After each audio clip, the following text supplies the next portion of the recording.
right. Yeah, because often we have new facilitators who want to watch a training, and I always forget to record it. Okay, yes, so it was Cédric Ringenbach, which is his name. Sounds very German, but he's from the Alsatian part of France, and he devised this method. And so he used it for a few years, and then in 2019, he created a nonprofit to really make it spread more than beyond his use. And he started working with universities who said, hey, I love your workshop. Can you bring together 50 facilitators tomorrow to teach the workshop to my students, to all my cohort, my first year cohort? And I said, oh my gosh, I'm going to have to find a way to get 50 facilitators, in a couple weeks. And so hence this method of you take a workshop and then you have a 3-hour training done by volunteers who do have to be green belts. So we do have to have quite a bit of experience to be trainers, but nevertheless, it's only a 3-hour training. And then you're free to go ahead and purchase the cards and facilitate in your area. So it's not a very big hurdle. The only hurdle is the confidence that you need to have to facilitate. So that's how we devised a system where there's now about 70,000 facilitators worldwide, and 2 million people reached, because once you are trained, you can reach, your friends, your families, your community, and very quickly, step by step, it spreads quite easily that way. So that's the story of Climate Fresk that you may want to explain to people. The second very hard point that we really insist you talk about before the workshop is, someone mentioned it, the IPCC reports. Can anybody tell me what IPCC stands for and how it's what it's about? Like what do they do? Are they from one country, from many countries? Are they a national body? Basically, yeah, just tell me a little bit about what the IPCC is. Just the way that you would have to do for your participants. You'd have to explain where this material is coming from and why it's agreed upon globally. Basically, that's the idea. Why are we using this? It's because there's no discussion today as to the science. Who would like to? I can go. Yes. Every year, many scientists from around the globe around climate change, they just scan the whole scientific literature to find what are the tendency and what is the most relevant, and it just put everything together, which is like the summarized in the IPCC annual, I don't know the name, but report. Yeah. And so it's basically a summarize of all the scientific informations that is currently up there. So they are not choosing just based on their opinion. It's really just they scanned everything, and then even if they're not aligned or not, they just put everything together. So that's why it's such an important report. Yeah. Does anybody want to add something? Is it only scientists on the IPCC? What does the I stand for? Do you know? Intergovernmental. Yes. So is it only scientists or policymakers as well? Yes. So that was the condition that Reagan and Thatcher, who, believe it or not, are the ones that pushed for the IPCC at the United Nations level. That's the condition that they put. They said, we don't trust these crazy scientists. They've been telling us it's warming for 25 years. We don't trust them. So we want we want government representatives on that panel. So the panel is really a negotiation. Yes, the scientists, as you were saying, Jasmine, review all the world literature and they come to a common agreement. But then the wording on the reports, and especially the summaries, is negotiated among all 165 country governments. So, if that's not enough evidence that, this is undisputed, It's not just crazy scientists. It's not just 5 countries. It's, you know, the UN agreeing on climate change science. So that's very important that you explain that to your participants, and to say that, you know, when they have questions, oh, but doesn't this happen too? You can say, yes, it probably does, but it's been taken into account. Basically, it is in the science. So this phenomenon that you're bringing up, it's factored into, you know, what you're seeing today, basically. All right, so that's really important to explain that, because that's really the basis of Climate Fresk, is we are science-based. That's why we cannot be disputed. Of course, there can be discussion, and there will be a lot of discussion during the workshop, but the scientific validity is not disputable. Okay. And often people confuse IPCC with international, and it's intergovernmental panel on climate change. And they don't realize that Margaret Thatcher and Reagan were the ones behind it, because, as you may or may not know, there was a lot of lobbying by the oil companies to make us doubt that we were creating climate change, just like in the tobacco industry. You know, you want to read Merchants of Doubt. And so with these fake studies by a few minor scientists who were saying, no, it's not humans creating climate change, it's a natural phenomenon.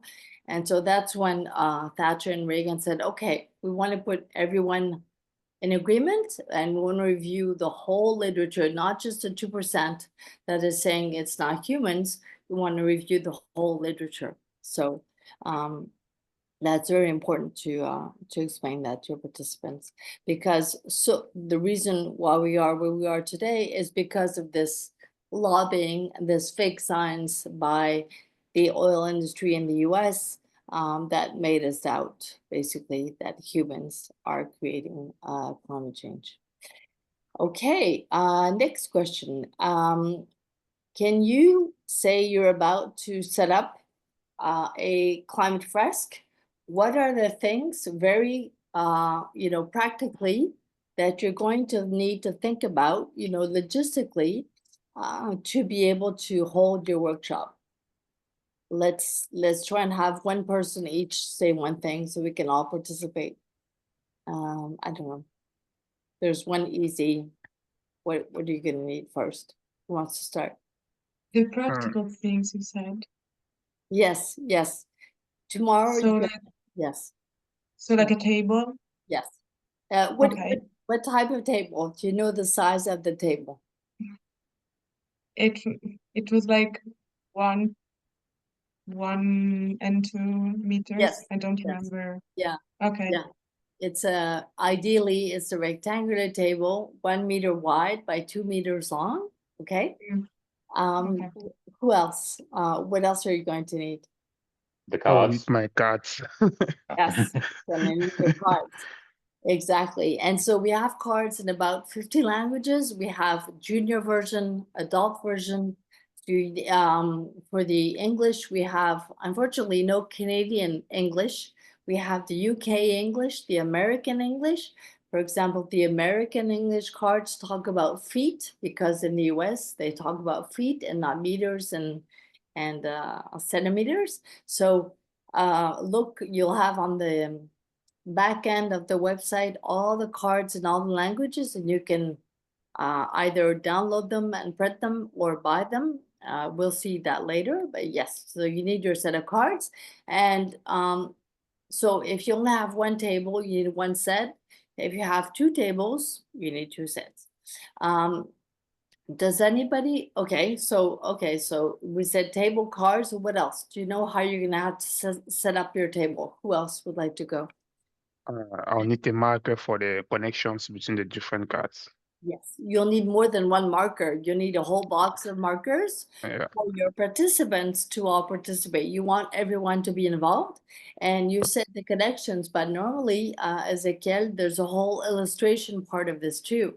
So you encourage your participants to draw, especially those that are less science focused. They would love the drawing part.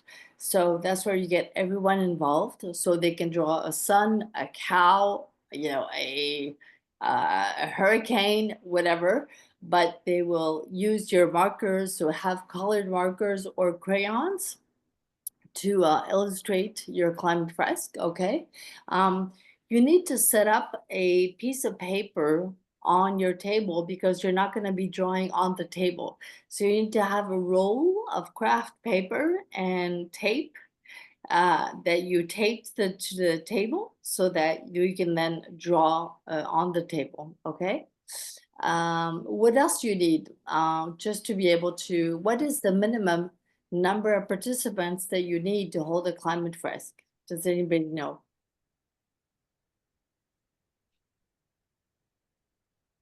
I think it's 4. I'm not sure. Yeah, four is already, it's really small, but yes, four is good. And what is the recommended amount per table, the maximum? I mean, what is the maximum recommended? I think it was Mm. 7, but I'm not sure. Yes, 7 for me is ideal. You'll see that the deck actually says 8, but to me it doesn't make sense because we have 7 cards per set. So that if you have 8, there's always one person that's not involved, that's not really engaged. So you're losing that person, you know, every time. So 7 is great because everyone is involved in reading the cards, placing the cards, etc. Yes, that's right. So if you have, say, 10 participants, how are you going to manage those people? What would you do if you had 10 people signed up? Split them into 2 groups of 5. Yes, that's right. Good counting. Good counting. Yeah, that's right. And can you manage one facilitator? Can one facilitator do 2 tables at once? Yes or no? Do you think? If you got the timing right, probably, possibly. Mhm. Yeah, so that is encouraged by Climate Fresk, the association. At the beginning, it can be intimidating. I have to admit, I started doing that. And the good part about that is, even though it can seem intimidating, the good thing is you're not always hovering over the group, because you'll see that the facilitator posture is to let the collective intelligence happen, okay? You don't want to be making a conference. You don't want to be doing the fresk for them. So when you have 2 tables, you have to let go, right? The challenge with 2 tables is debrief. You know, after each set, you're supposed to ask questions. You're supposed to say, okay, tell me what, talk to me about what you did, and can you explain this and this. And that's challenging when you have 2 tables at once, because the timing is going to be roughly similar.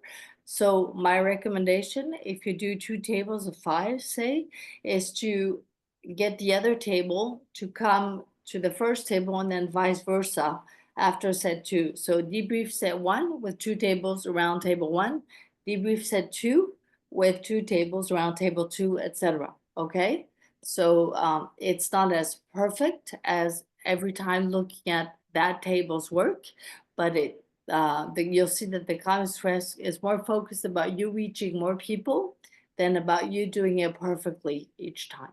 Okay.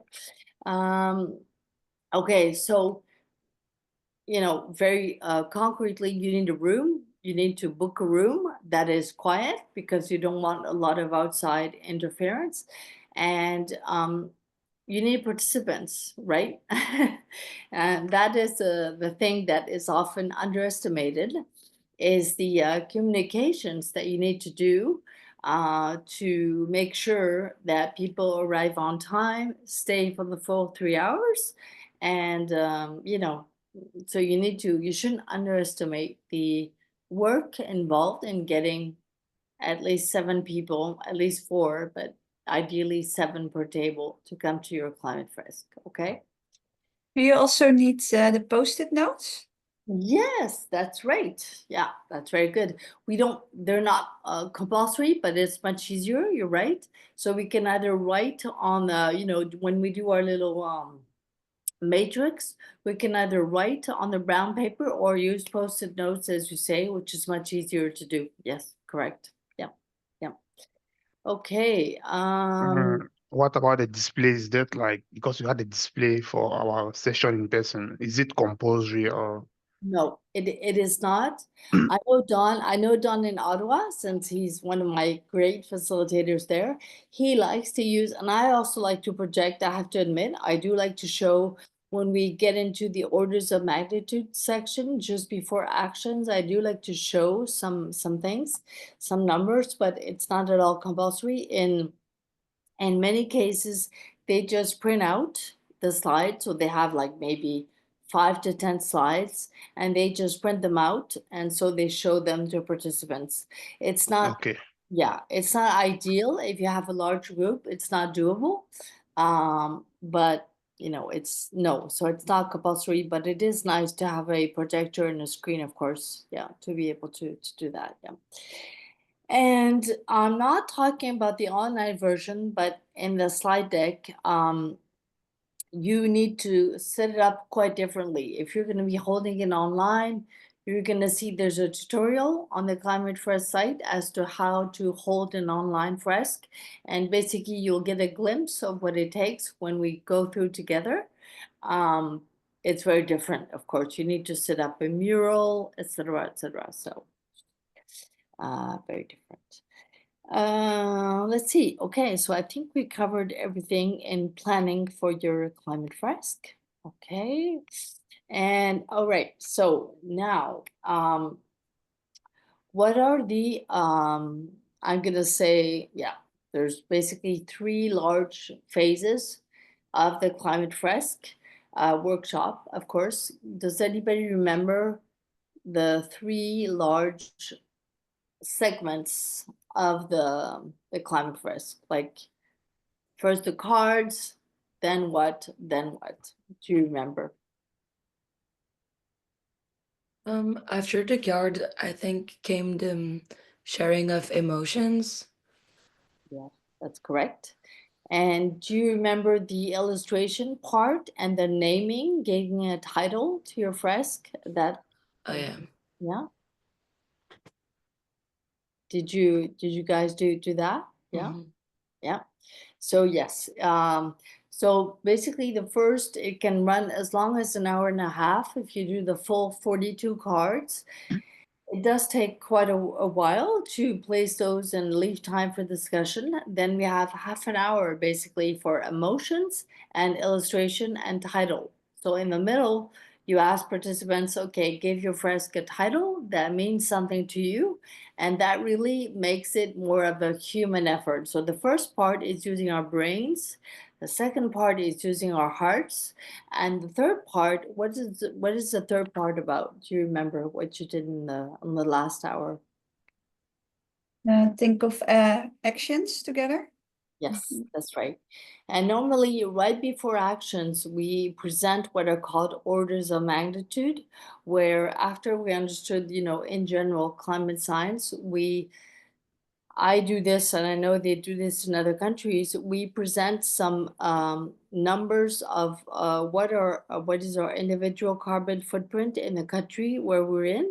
Like say, you know, in Holland or in Canada, our carbon footprint is almost 20 tons of CO2 per person per year. On average in Europe, it's around 10 or 11. So we give those orders of magnitude to participants so that they know where they are, you know, in terms of their impact on carbon emissions, okay? Or CO2 emissions, I should say. So that is right before the actions. And we try to leave time, 5 minutes at the end of actions to do a final round of commitments. So we say, okay, what am I going to try to do more of, or what am I going to try to start doing after I leave here? Okay, so that people leave with some sort of commitment. Okay, so yes, those are the three sections, and okay. So is the facilitator supposed to be an expert on climate change? No, exactly. So what are some of the important roles of the facilitator? Can you tell me a little bit with your group? What are you gonna try to do during those 3 hours? What is your objective basically after those 3 hours? Well, I'd say the objective is to get the message across. Yes, okay, And then I suppose to your question about what does a facilitator need to be, I guess a good listener, listen to what people are saying. Maybe empathy as well to understand why people are saying the things that they're saying. yeah, Yeah. Yeah. Yeah, thank you. Yeah, also be next to the empathy, also be cultural sensitive, because it can be per culture very differently how people look at the fresk. Yeah, that's true. That's a good point. Anything else? Any other points? I guess your Well, managing. Yeah, go ahead. maybe not to like lecture too much, because maybe there are people that are not experts, or Yeah. don't know so much about this. Yes, exactly. Yeah, really, that is the biggest pitfall that new facilitators fall into, is to be in a lecturing mode. So because we want to do well, we want to help teach, but the whole idea behind the workshop, as you know, is to get people to be involved and to be active. So if you start lecturing, people become passive, right? So you want them to be active. You do want to respond to questions, of course, but you want to ask questions. If the group is not, or is not placing the cards correctly, you'll see, I'm going to make you practice this. You don't take the card and put it in the right place. You ask them a question. Oh, why did you put the card like this, right? And you get them to answer and explain. And then collectively, you'll see that maybe there's one person that says, oh yeah, I didn't agree with that either, but you find out later because she didn't dare say anything, right? Because the person just placed it there. So it's very important to have that discussion and leave that discussion open. Yes, that's right. As a facilitator of a group, you also want to make sure that everyone participates, right? That's really your effort as well. And as I said, don't forget your role as an organizer. So you're going to be a timekeeper. You're going to also be watching the time to make sure that you're on schedule. Okay. So sometimes you may need to rush a little bit. Sometimes you can slow down. You're going to have to keep a watch on your time. Yeah. So those are the basic roles: facilitator, so empathy, participation, organizer, before, during, and after, and then expert, science expert. It's only 1/3. It's only 1/3 of your role, okay? And that's why I'm not a science expert. You don't need to be a science expert to facilitate the workshop. Okay, let's see. So we've covered. That's good. I think I'm gonna have you dive into the mural. You're gonna get to work now, believe it or not. I'm going to share the link to the mural. So you don't need to download anything. Just click on the link that I put in the chat and go ahead and open that that thing template and we'll meet there. I should share it. Maybe I will. The only thing is when I share it, okay, I guess I don't need to have well, I could leave my camera on. I guess I don't need it as much. We don't need our camera on as much for the mural. We will need to be active nevertheless, but maybe I'll turn mine off just for CO2 emissions reasons. I'll just reduce my emissions. And let me just share. Yes, so I see some of you already. Thank you for renaming yourselves. That's perfect. Emma, Ashley, Tom. So once everyone has connected to the mural, I'll just do a little, what's it called? A little tutorial on using Mural. Yeah, don't touch anything for now.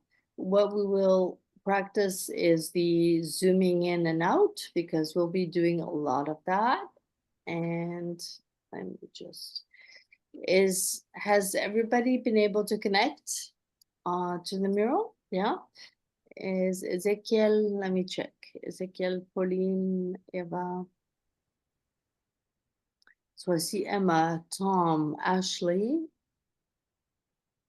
Jasmine, Pauline. I don't think I have Ezekiel. No, I don't think I see you, Ezekiel. So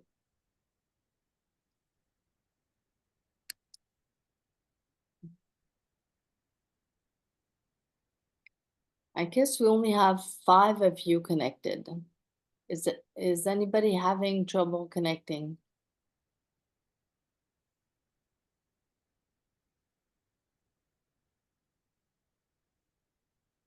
Ah, you are. Okay, okay. All right, good. 1, 2, 3, 4, 5, 6, 7. Okay. Should be 7 instead of 8. So 1, 2, 3, 4, 5. Okay, so I think we have everyone there. Great. All right, so let me just share my screen just in case no one wants to look on the screen. Okay. All right, so here we are. Some of the things I want to point out. So zooming in and out. So you can see the little plus minus. I'm gonna ask you maybe to follow me. I think you do see my cursor. I'm gonna ask you to follow me. So I'll click on that for now. And I'm over here. So on the right, this is where you manually zoom in and out. I hope you can see that. And then we can, so with your mouse, you can either on a trackpad, you can open your fingers to zoom in and close them in to zoom out. And why are we going to need this a lot? Because we're going to be reading the cards on this, in this mural. And for example, when I remove set 1, so I'm going to unlock set 1 and put the cover to the side. Here are the cards for set 1. Actually, I'm going to let you facilitate that, so I won't do that for you. But what I do want to show you is to be able to read the equivalent of the back of the card on Mural. You click on the card the way I've done here, and you see the show caption above. And then you have to zoom to selection. You see how I'm clicking on the eye? And then this is where I can really read the back of the card, okay? So that's what we have to go through online to be able to, and then of course, to see the whole picture, we need to zoom out again. So I'm gonna use the manual zooming out. And that's the only way that we can then create the fresco or the mural. Yeah, don't start touching it just now. We're gonna get into that, because what we're doing now is you're gonna practice facilitation. So I'm gonna have you handle the facilitation for set 1. I just wanted to finish going through the mural. So on the left-hand side of the mural, you have the sticky notes, which we won't need right now. You have the text, which we don't need. We have the shapes and connectors. So normally when you're doing this online, we can do this now if you like. We'll go to the left and I'll remove the icebreaker thing. Let me just take it off. There we go. And so what we can do is normally you would write your name here if you're a facilitator online, but we don't really need to do this to save some time. Let's just practice. Actually, we do need to connect to our name. I'm sorry. So use, please, the post-it, so the cards on the side to write your name. Double click on a post-it of your choice and write your name there. And then use the 1, 2, 3, 4th tool to choose a connector, either this one or that one, and connect on the map to your post-it. Yeah, basically. Okay, so I'm gonna release Ezequiel. All right. And don't hesitate to speak up and ask a question, of course, if you have any questions, because I'm now looking at Mural and I'm not looking at you guys anymore. Let me just see if I can.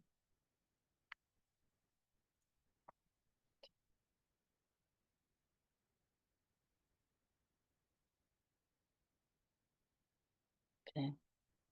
Any issues with using the arrows? It's not so obvious, huh?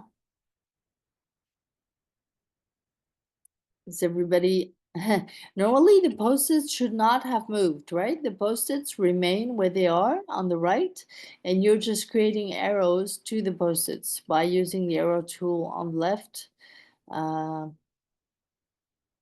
Yeah. Okay, so let me zoom in and see. Yeah, don't move the map either, please. No reason to. Let me just. And you can also undo. You can see an undo at the top left. You just click on the arrow if you did something wrong, undo. That's often helpful. So I see someone named Isabel. That must not be in our group. So I'm not sure. Maybe it's Ezequiel. Okay. So let me see. Canada, I see.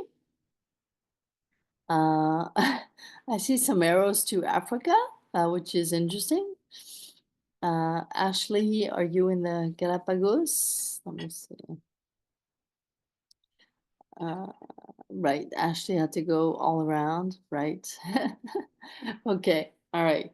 Is everybody okay with this exercise of using the arrows? Yeah, that's what I was telling you about the technical challenges. We won't waste too much time on that because it's not essential to your facilitation, okay?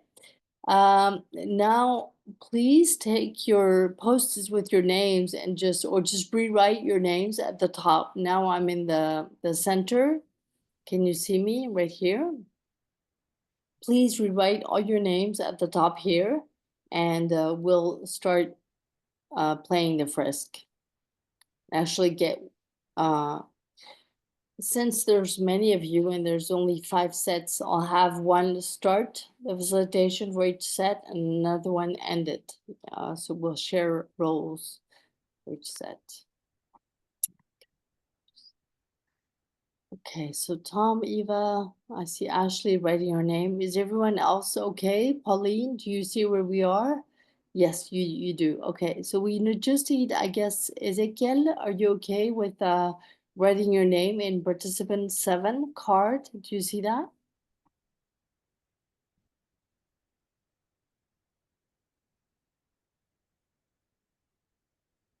Hmm.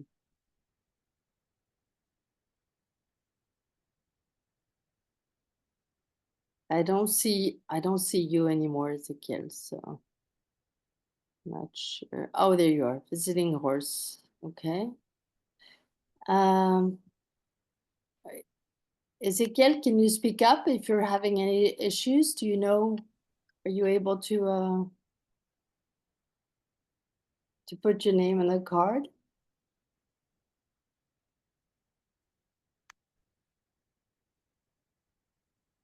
Ezequiel, are you there? Yes, okay. Yes, that's right. So you would write it here. Do you see where I am? Yes. Write your name here.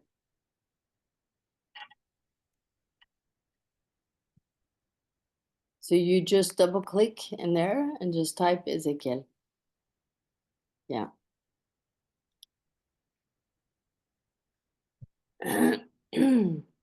Great. Thank you. Okay. All right. Okay, I hope there are no questions, otherwise, oh my gosh, someone just Oh, someone else entered into the room. I'm not sure who that is. Okay. All right. So, who wants to start facilitating? Because my voice is really running out. Do you guys remember how set one is different from the other sets? Let's try and not move just keep quiet for now. Who remembers how set one is facilitated? I'm gonna stop the sharing because it's confusing me. Yeah, oh, okay, good. Do you remember how you start set one? Do you give people the cards, or how do you start that facilitation?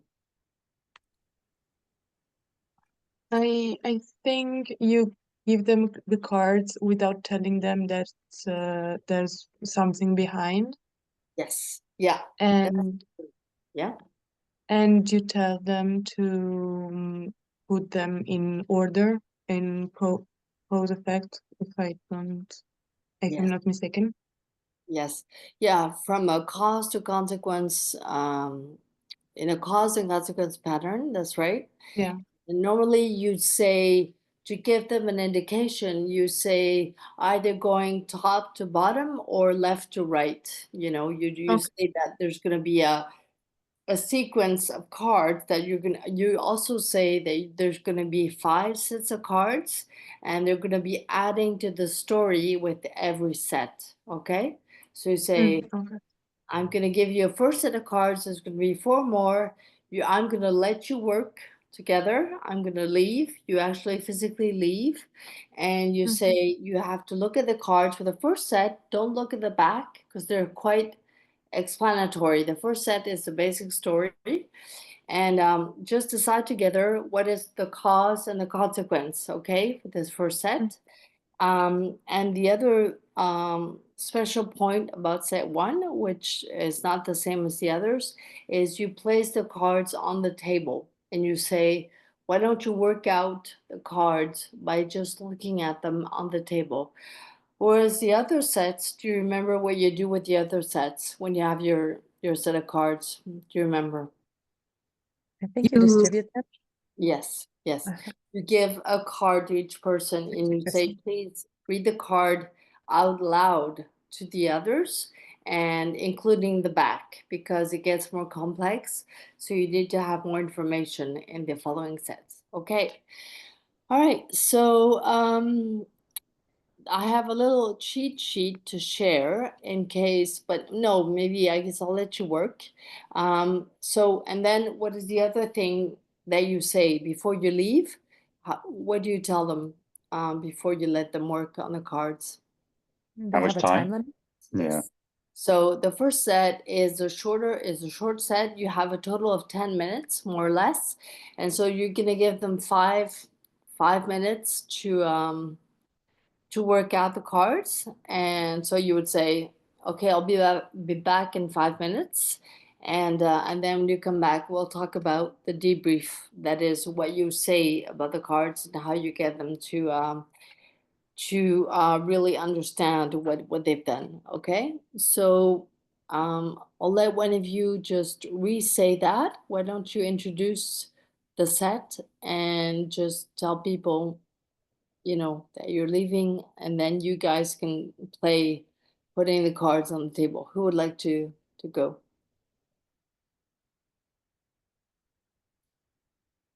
Anyone?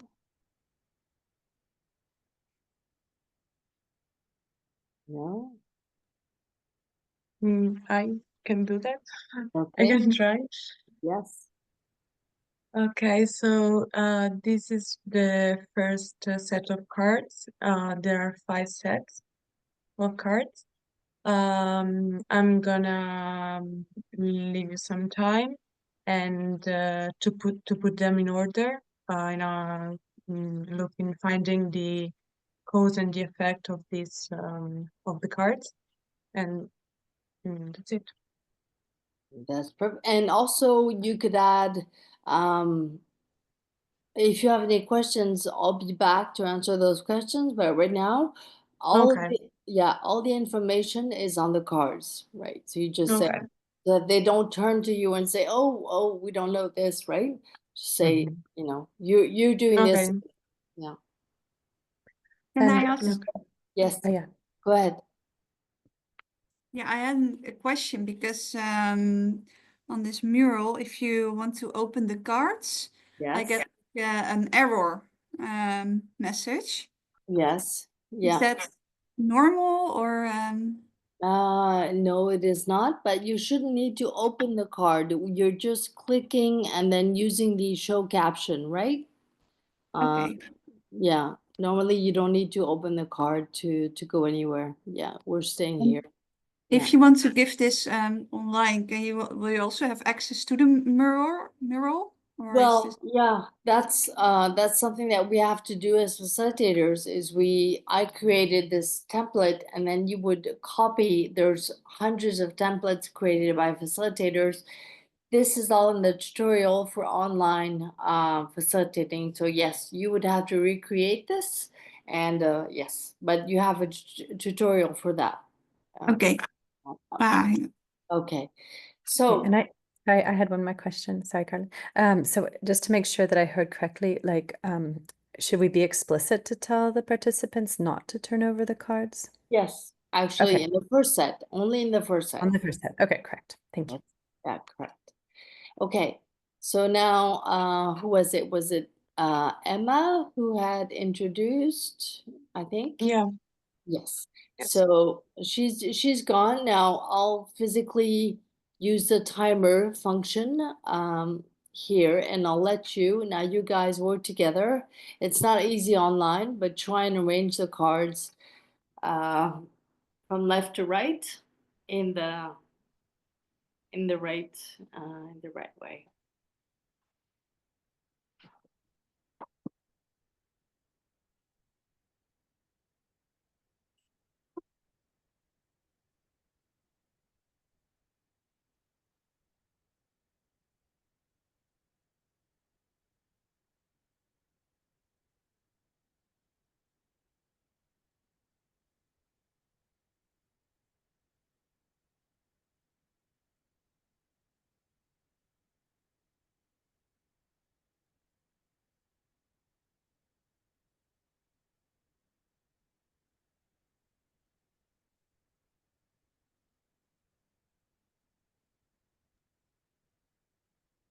I think we're done. Good. Yeah. That's That great. was fast. Yeah, of course, since that is okay, great. Okay, so yeah, who wants to okay, so of course you didn't make the mistake that everybody does, which is this one, right? Yeah. So we're just gonna go over what to do when you have this because you're going to have this. Of course, you can Okay. have a whole bunch of other things. You can have, you know, this, whatever. Okay, you can have. Okay, so who wants to play now the facilitator when you're coming back? And okay, so congratulations, of course, on getting this right. I'm glad that you know the answer. But let's say that uh you have something like this and you come back. Okay. What for so basically your role when you come back with this debrief is to stress a certain number of points to make sure they understood that it's not just one or two people at the table working and that everyone has understood.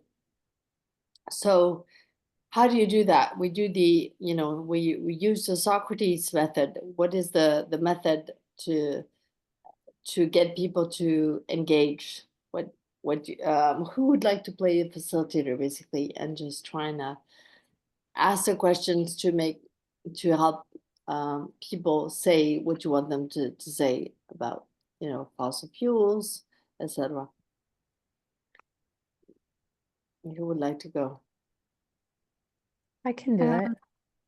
Oh, good. You have two people. Wow. Okay, yeah, we can tag team too. Yes. Yeah, go ahead. I can do the next one. Oh, you sure? You, Okay. Sure. you can actually do part because there's quite a bit to go into in this first set. It's really important that people understand you know, the logic, what's going on. So you can share the questioning here. Yeah, because Okay. maybe if you want to engage everyone, you can, because you will give per person a card, maybe they can explain Yeah, for their specific card why they put it there. But yes, yeah, with the online one, that's a little bit difficult. So I guess then it's, yeah, you should ask it as to the group. yes. So yeah, does someone want to start with explaining why they put this in the way you guys did? Yes, that's perfect. That and then also the other question that is good to ask when you come back is, okay, does everyone agree? Okay. Oh yeah. Yeah, that's a good question because sometimes you'll have a person that says, not really, but you know, the group said, so I had to, you know. So that's interesting because then you can say, oh, why, what did you think? Okay. So that sparks a conversation. But yes, otherwise you do ask them to explain what they did. Yes, definitely. Okay. Okay. Yeah. So now, assuming they did this, what you see on the mural, what more? It's hard because we're not doing it because you guys are not answering, of course. But what doesn't someone play the response? Okay, say someone is responding to Pauline and explaining why they did this. Would you like to? Would someone like to play the participant?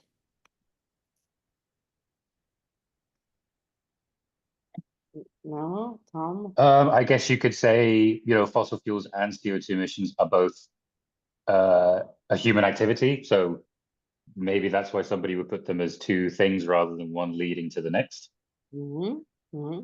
Yeah, sure. Pauline, what would you say to that?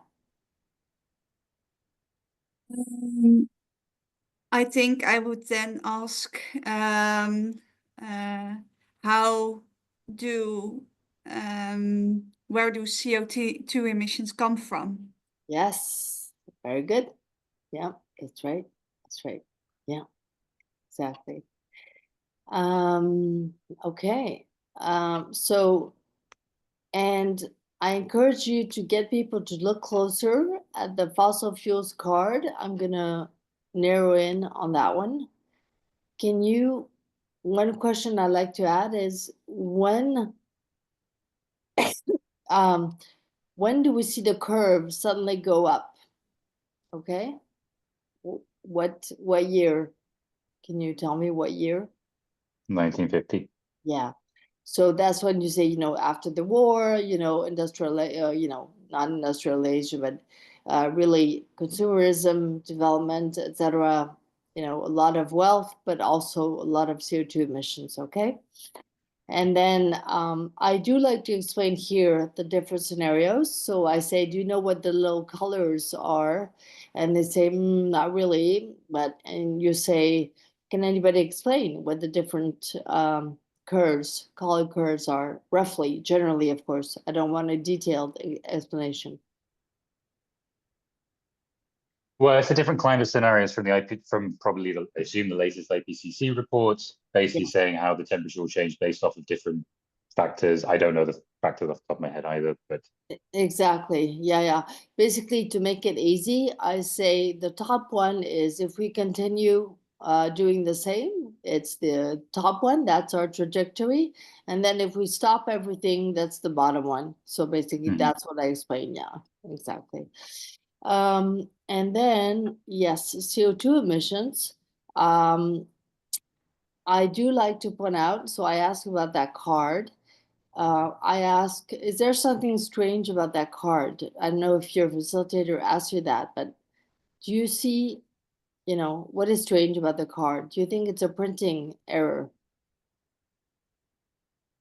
at the bottom of the card? well, yeah, the graph is cut off, of course, a little bit. Yes. So that's just a little hint you want to give them to help them find the, you know, the corresponding card in set 2. So you say, just remember that's not a mistake. You know, this card goes with another card in set 2. Okay. Yeah, all right. And so very important here. Who can ask questions or explain the additional greenhouse effect? That is important, very important to understand. Someone I haven't heard. Ezekiel, who would like to speak up? Eva, Jasmine, Hi, yes. sorry, Caroline. Hi, I clicked on the mural link and it just comes up with page not found. Could you send the link again by any chance or put it in the chat? Ah, okay, but Liana, you joined quite late in the session. No, I've been on for a while. I was about 2 minutes late, but I've been desperately trying to find the mural Oh. link through all my emails before. So yeah, I Okay. can't see what you're doing. Right, okay, but I didn't see you join our Zoom session at the beginning, right? I'm sorry, I think it makes sense that you join another session because it's really quite late now to join the session. Okay. Yeah, so sorry about that. It is a 3 hour, it's not very long, but it is a 3 hour session, yeah, that we asked you commit to. Yeah. Okay, I was actually I was anyway. This okay, whatever. Okay, I didn't see you. I'm sorry, I just admitted you recently. Yeah, sorry. Okay. Okay, so I we're just. can, do you want us to explain the green gas effect, you mean? Yes, well, I want you to, right now what we're doing is we're both redoing the fresk. So I'm also explaining, going over some notions with you and placing you in the facilitator role. So I'm asking you to do two things, which is, a lot to ask. But first of all, what would you do if you wanted participants to talk about the additional greenhouse effect? How would you approach that? What would I you? would ask first if someone in the class can explain it to Yeah. the other people, if someone's want to share what they think is their green gas effect, and then just complement on what is missing from their answer, or if they just don't have the answer. Right, right. Okay, so assuming, you have an answer, who would like to play the respondent who doesn't quite know? Jasmine says, could someone explain the additional greenhouse effect? Who would like to play the person who says, not sure. Just to make this a bit more interactive among us. I can do it. Okay.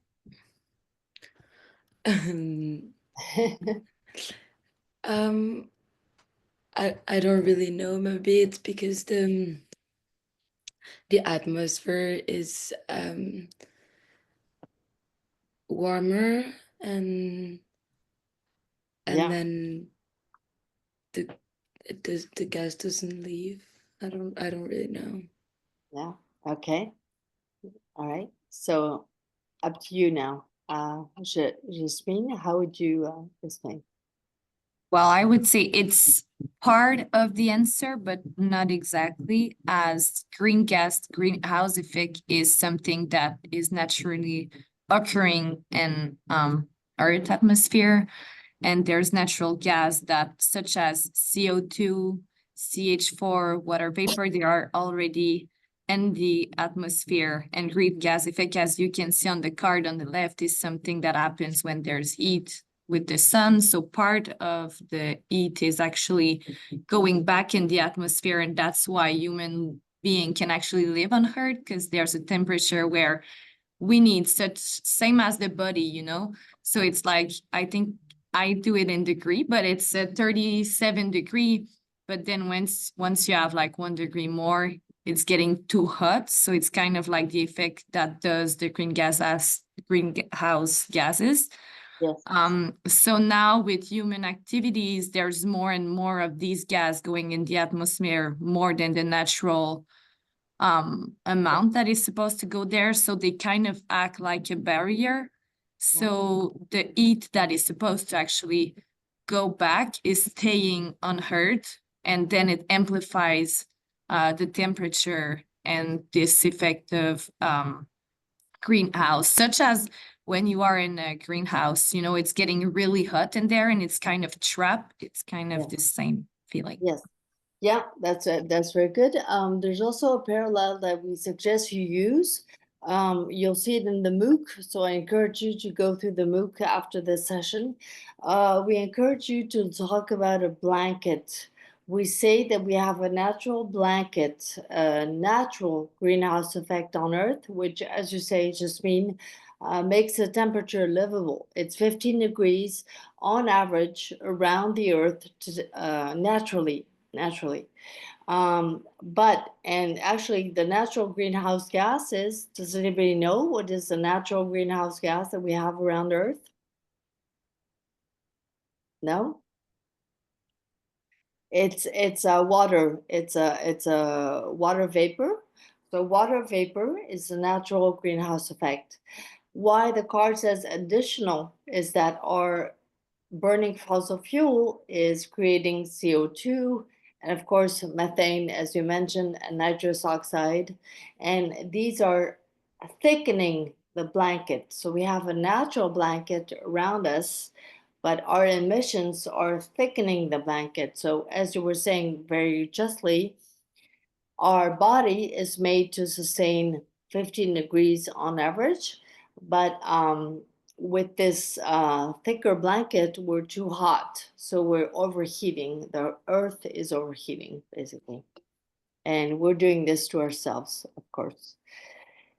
And oh, actually, now we can, and also when you do the debrief, you can let them look at the back of the card because there's a very crucial point at the back of this card. Who could explain? Who can? Oh, that's not. Where is? Oh, it's the next card. I'm sorry. I'm one card ahead. Okay. Okay, thank you, Jasmine. That was perfect. Who wants to do the next card? Questions and explanations on the next card, please. Who hasn't given it a try? Ezekiel, do you want to try?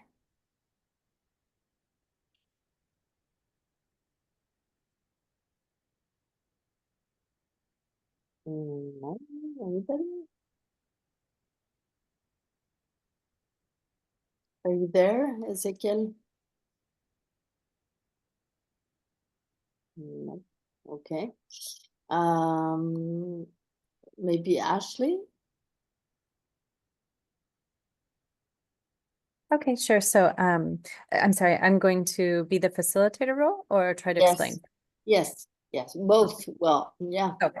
Yeah. Okay, sure. Thank you. So okay, so then I'd ask, so why would we put this card as the next card after talking about the additional greenhouse effect?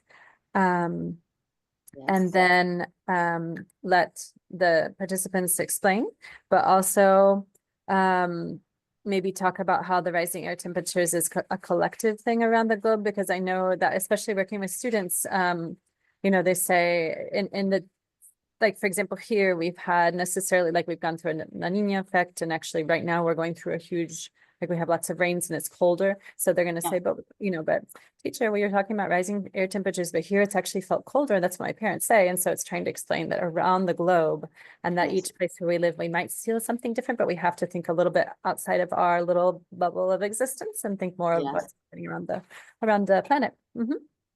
That's a great point, super point. But yes, exactly. So you have to explain that this is a global surface temperature change. And what is so you would ask them on the left, what is the graph on the left side say? Do you understand this graph? Because it's quite complex. You know, can someone answer what is the plus 1.2 Celsius? The plus 1.2 is the observed amount of global warming we've seen since 1850, I guess, based off of that graph. That's right.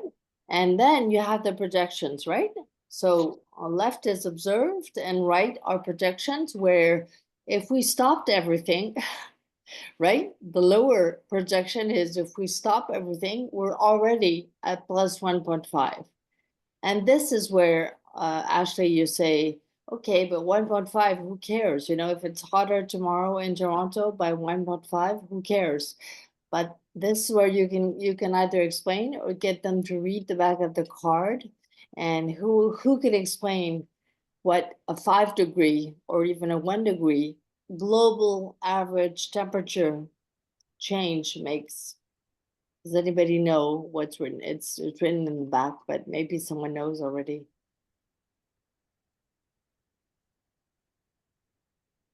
Who can read the back of the card otherwise? Ezekiel, have you completely disappeared or? Yeah, I think so. Okay. Eva, do you want to read the back, maybe? No? Yeah, sure. Yeah. The average air temperature at the surface of the Earth has increased by 1.2 degrees since 1900. Possibly future emission scenarios predict that this increase will reach between 1.5 degree and 5 degree by 2100. During the last ice age, 20,000 years ago, the average air temperature was only 5 degrees lower than today and warming up to 10,000 years. So do you understand what that means? Is that clear to you? Mm-hmm. Yeah. So 5 degrees is the difference between the ice age and today, right? So it was -5, less, 5 degrees less, it was ice age, and we're going towards 5 degrees more, okay? Average global temperature, yeah. So that usually really helps people understand the crisis, right? The issue. Okay. All right, let's quickly finish up the set and then we'll go real quickly with the others so that I really need to get you to participate. Who would like to finish helping explain the positioning, asking the right questions to get them to position the cards correctly? Who else? Pauline or? Yeah, so can someone explain the melting the sea ice and the sea level rise? Who would like to try? Yeah, so the order here is that the melting sea ice is caused by the rising air temperatures, but the reason that sea level rise is, sorry. No, this one's actually saying the sea level rise is caused by melting sea ice. Sorry, so I guess I would say, yeah, melting sea ice, it melts because it adds more water, so therefore the sea level would rise because of that. So yeah, that's what I would say if it was in this scenario, I guess. Yeah.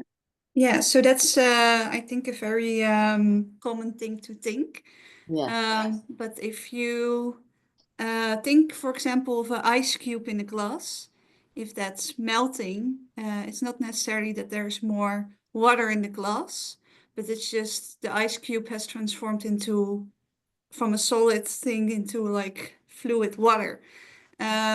So there's no direct link between the melting sea ice and the sea level rise, but both are a consequence of the rising air temperatures. Yeah, that's right. Yeah. So if I can help you guys, I would do it like this. It's very hard not to do that. Normally, naturally, people will move the card. You have to Okay. try and not touch their card. It's very hard. You Okay. have to try, okay? Yeah. And one thing I do add, because people are so puzzled, they say, really? And I say, don't worry, we'll talk about other types of ice that are not in the sea that do make the sea level rise. So that people understand that, there is at some point ice melting that is rising the sea level. Yeah. Okay, great. Thank you. I hope I'll let you position the cards correctly now this time. The first two, or the 2 and 3, I mean.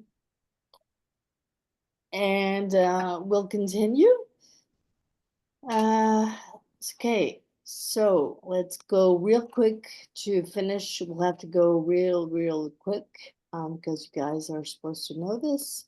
But I really wanted to get this first set straight because that is really the basic story and that is very important. So what you do in set 2, I'll need another facilitator here. You'll take the cards and you'll give them to each participant. So here, when we do this online, we take the cards as a facilitator and I would place one here, etc. So who would like to continue distributing the cards? And then once you distributed the cards, what do you say to participants? What are your instructions? Who would To like read out the cards to the rest of the group? Yes, that's right. And read and show, show the cards because there's Yeah. graphs on them. Yes, exactly.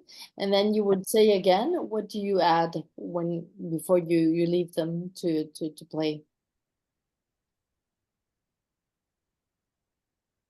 What are they supposed to do with the cards? They can continue with the fresk, and it's not necessarily the case that the new cards are consequences of the cards that were already there, so you can also mix them up. Yes. And that's very important, yes, that there can be parallel tracks, right? That they can be along a line in addition to the row, like they can be, Yeah. horizontal and not, anyway, you see what I mean. Yeah. And also, the final thing to say, what else can they do? Can they move the cars around? Isn't it the ones that have already been placed for the previous set, they stay as is? Not actually, no, because you Oh, know okay. what? They're gonna have to add more info to human activities, for example. So you could actually say it's only after set 3 that generally they don't move. But Oh, no. in the first 3 sets, you can on the opposite say, I encourage you to make room for new cards because you're gonna be adding to the basic story. Okay? So yeah. All right, so I'll let you go at it. Oh, and what else do you say? You give them time, right? How much Mhm. time do you give them here? 5 minutes again? Then Yeah, you can say up to 10, even if you come before, but you can say up to 10. Yeah, this is a bigger set, more complex. Yeah, yeah. that's right. Okay, so it's up to you. I'll let you now do some revision, and you can talk to each other. You can also mimic the actual interaction. We'll make it 5 minutes for us because you guys know already. Yeah, so I think there are several cards from the human activities. Yeah.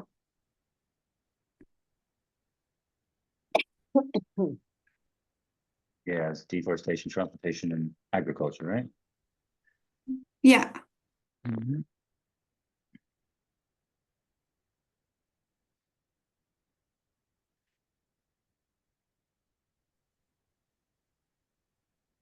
Industry.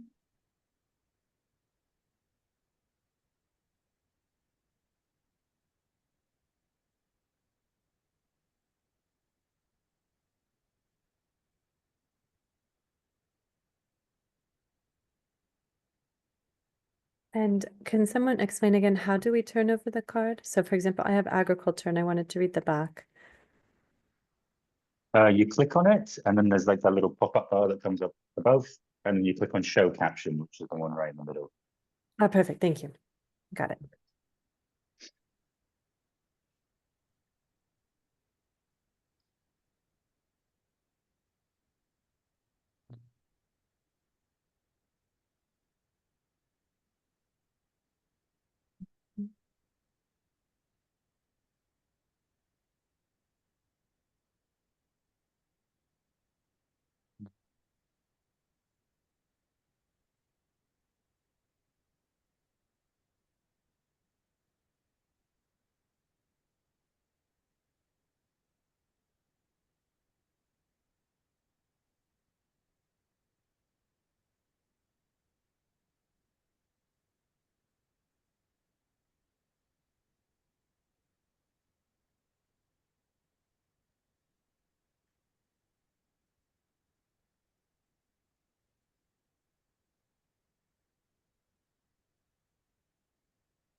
Did we lost a card?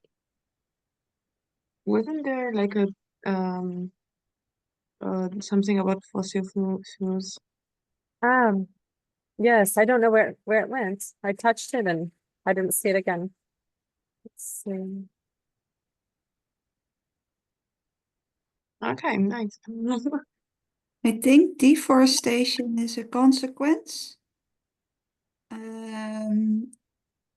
So it needs to be, Like here under the other GHGs yeah.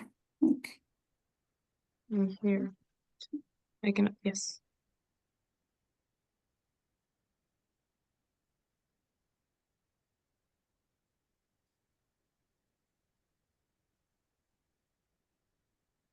Maybe more here.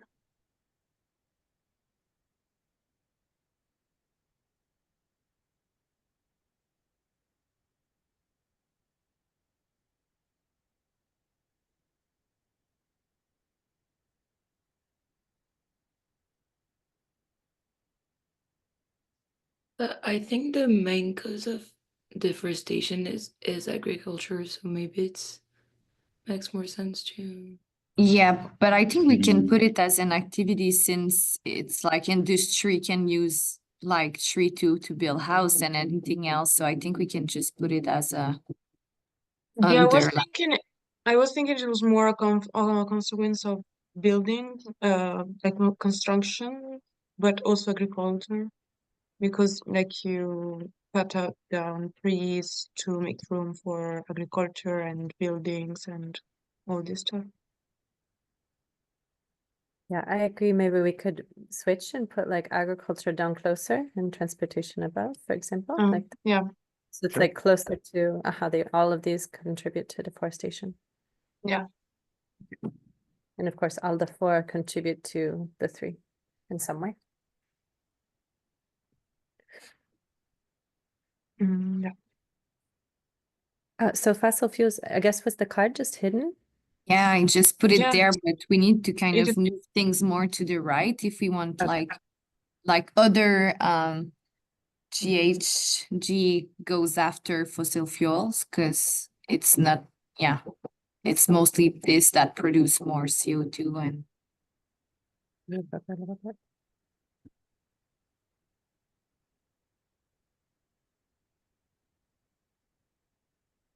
We need more room, right? Let me see.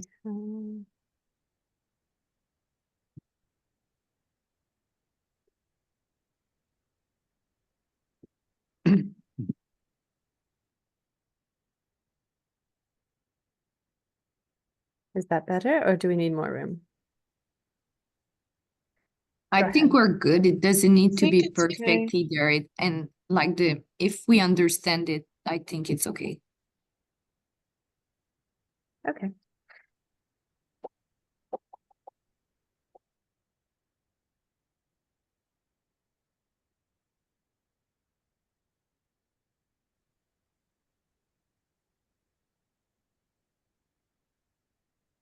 Okay, I think, are we done or? yeah, I think so. Yeah. I see that the time is passed, so. Oh. Oh, okay, perfect. I didn't know. Yes. Mm. Hi. Thank Tom. Sorry I had some worries with my mic. Oh, I see. Okay, welcome back. Welcome back. Yeah, I had to restart my computer. Sorry. Well, that's perfect, Ezekiel, because you're gonna get to facilitate. And so in this case, what you would do, so we're just on the second set. So we're practicing facilitating as well as we're doing the fresh. So two things at once. It's good for a Monday morning.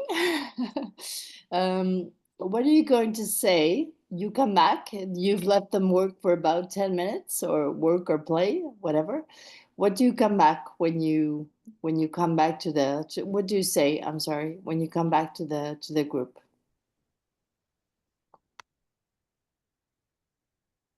Okay. I think I guess I'll try to ask some questions to see if they if they understand why, or if they can explain why they position the cards the way they position them.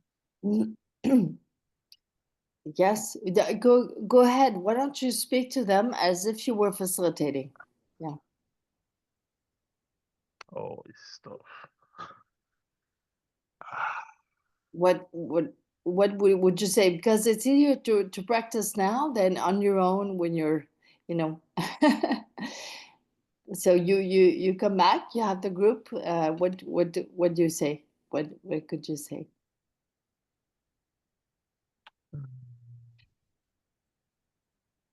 You know, you just make a sentence to say what you were just talking about, basically.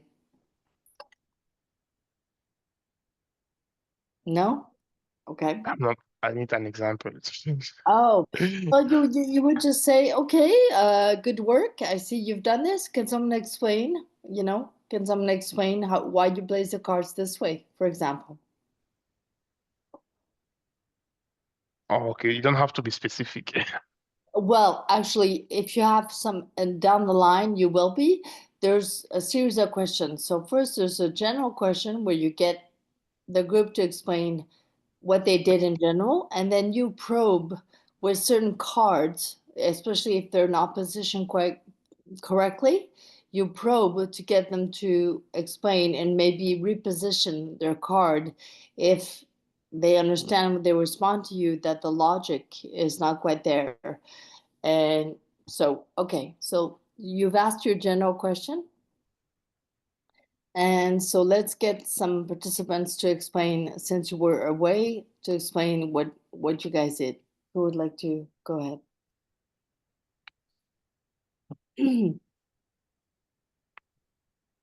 I can. Yeah. So we connected the human activities with transportation, agriculture, and industry and building usage. Mhm. And as a consequence of all these human activities, we put fossil fuels and deforestation close to industry, building usage, and all this stuff because they contribute to deforestation, fossil fuels, and other GHGs, Yeah. which is more close maybe to agriculture. I don't know. Do we have to move this? Yeah. Okay.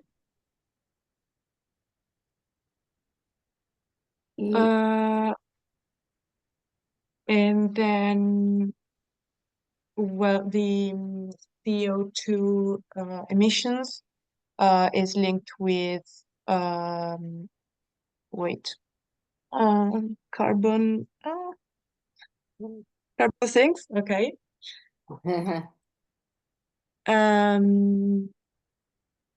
What And could, okay, so there, for example, Ezekiel, you might ask, what you need is linked to carbon sinks. What, can you explain that a bit more? Do you see what I mean?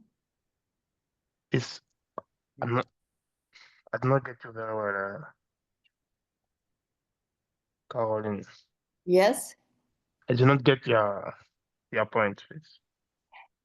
We're practicing facilitating. So you're practicing being a facilitator. Yeah. Yeah. So we're practicing how you facilitate the fresh. So how you ask questions to make sure that people have understood. In this case, you guys did it perfectly, almost. There's one little thing I want to point out, because you guys are learning to be facilitators, but in general, this will not be here. In general, this may be somewhere else, right? So you have to ask questions. You're not going to take the card and put it there for people, right? You're going to ask them questions and say, oh, why did you do this? Can you explain? And if they're not sure, then you can say, can someone read that card again? Can you reread the back of the card and explain why it's there? And generally, when they reread the card, they see the logic. They see that it's not really supposed to be there, okay? Okay. Yeah, because this is training you to be a facilitator. This is not the Climate Fresk. We're not just redoing the fresk. We're training you to facilitate. Yeah, so we have to make you go through the role of the facilitator. But at the same time, given you guys have only done it once, I'm reviewing some of the concepts so that you're comfortable talking about the concepts, of course, because that's why we stressed doing the MOOC before the training, because the MOOC really goes into the content of the Fresk more. Okay, so I really encourage you to go back and do the online course that really helps you really understand the content of the Climate Fresk. Mm. Okay. Okay. Yeah. So Okay, yes, go ahead. so if I'm a facilitator, I may ask, can anyone read the content of the carbon sink card? Yes. That's Yes, I can do that. so oh, it's upside down. I'm gonna turn it around for you. Yeah. So for the carbon sinks, they say that half of the CO2 we emit every year is absorbed by carbon sinks. 1/4 is going into vegetation via photosynthesis, 1/4 into the oceans, and the remaining half stays in the atmosphere. So it's basically, it sinks up some of the emissions, the carbon emissions. Are you happy with that, Ezekiel? So what do you respond to that? Yeah, but we saw that it sinks up from 3 different, like from vegetation, agriculture.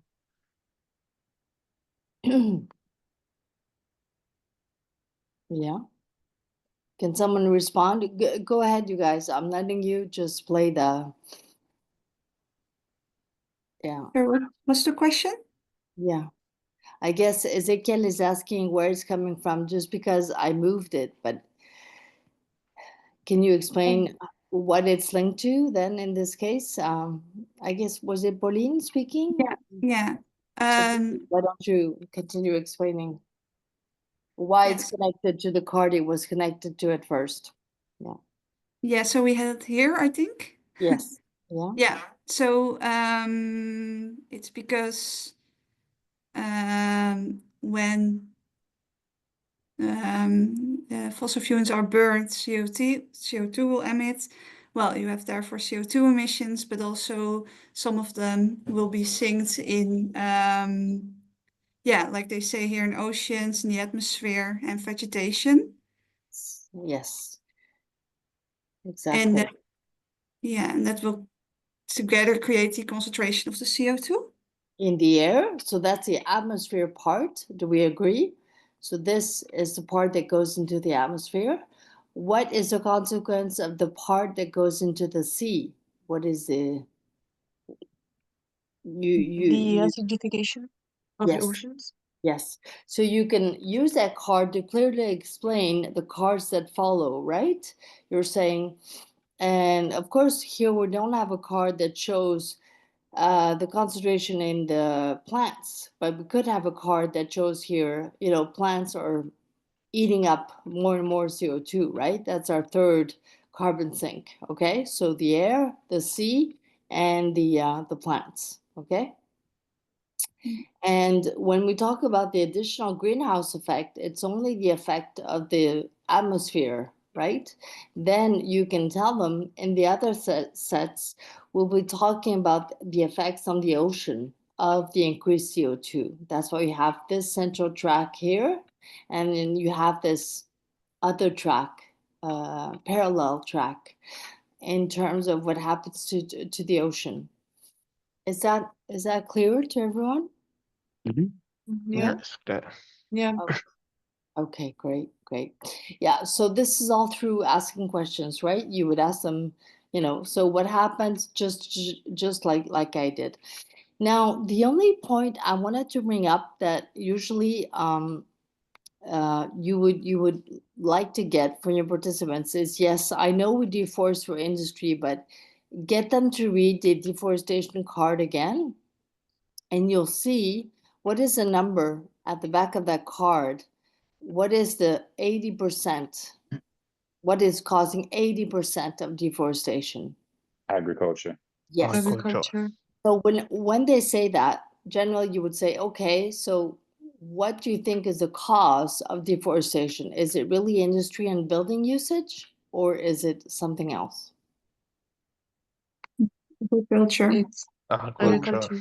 So then you would move it, and they would move it, hopefully, when you say that, Okay. they would move it up to up here, right? You would move it closer to agriculture. Yeah, does anybody, yeah. It's a consequence, Okay. basically, and in the cause and consequence, it's more consequence.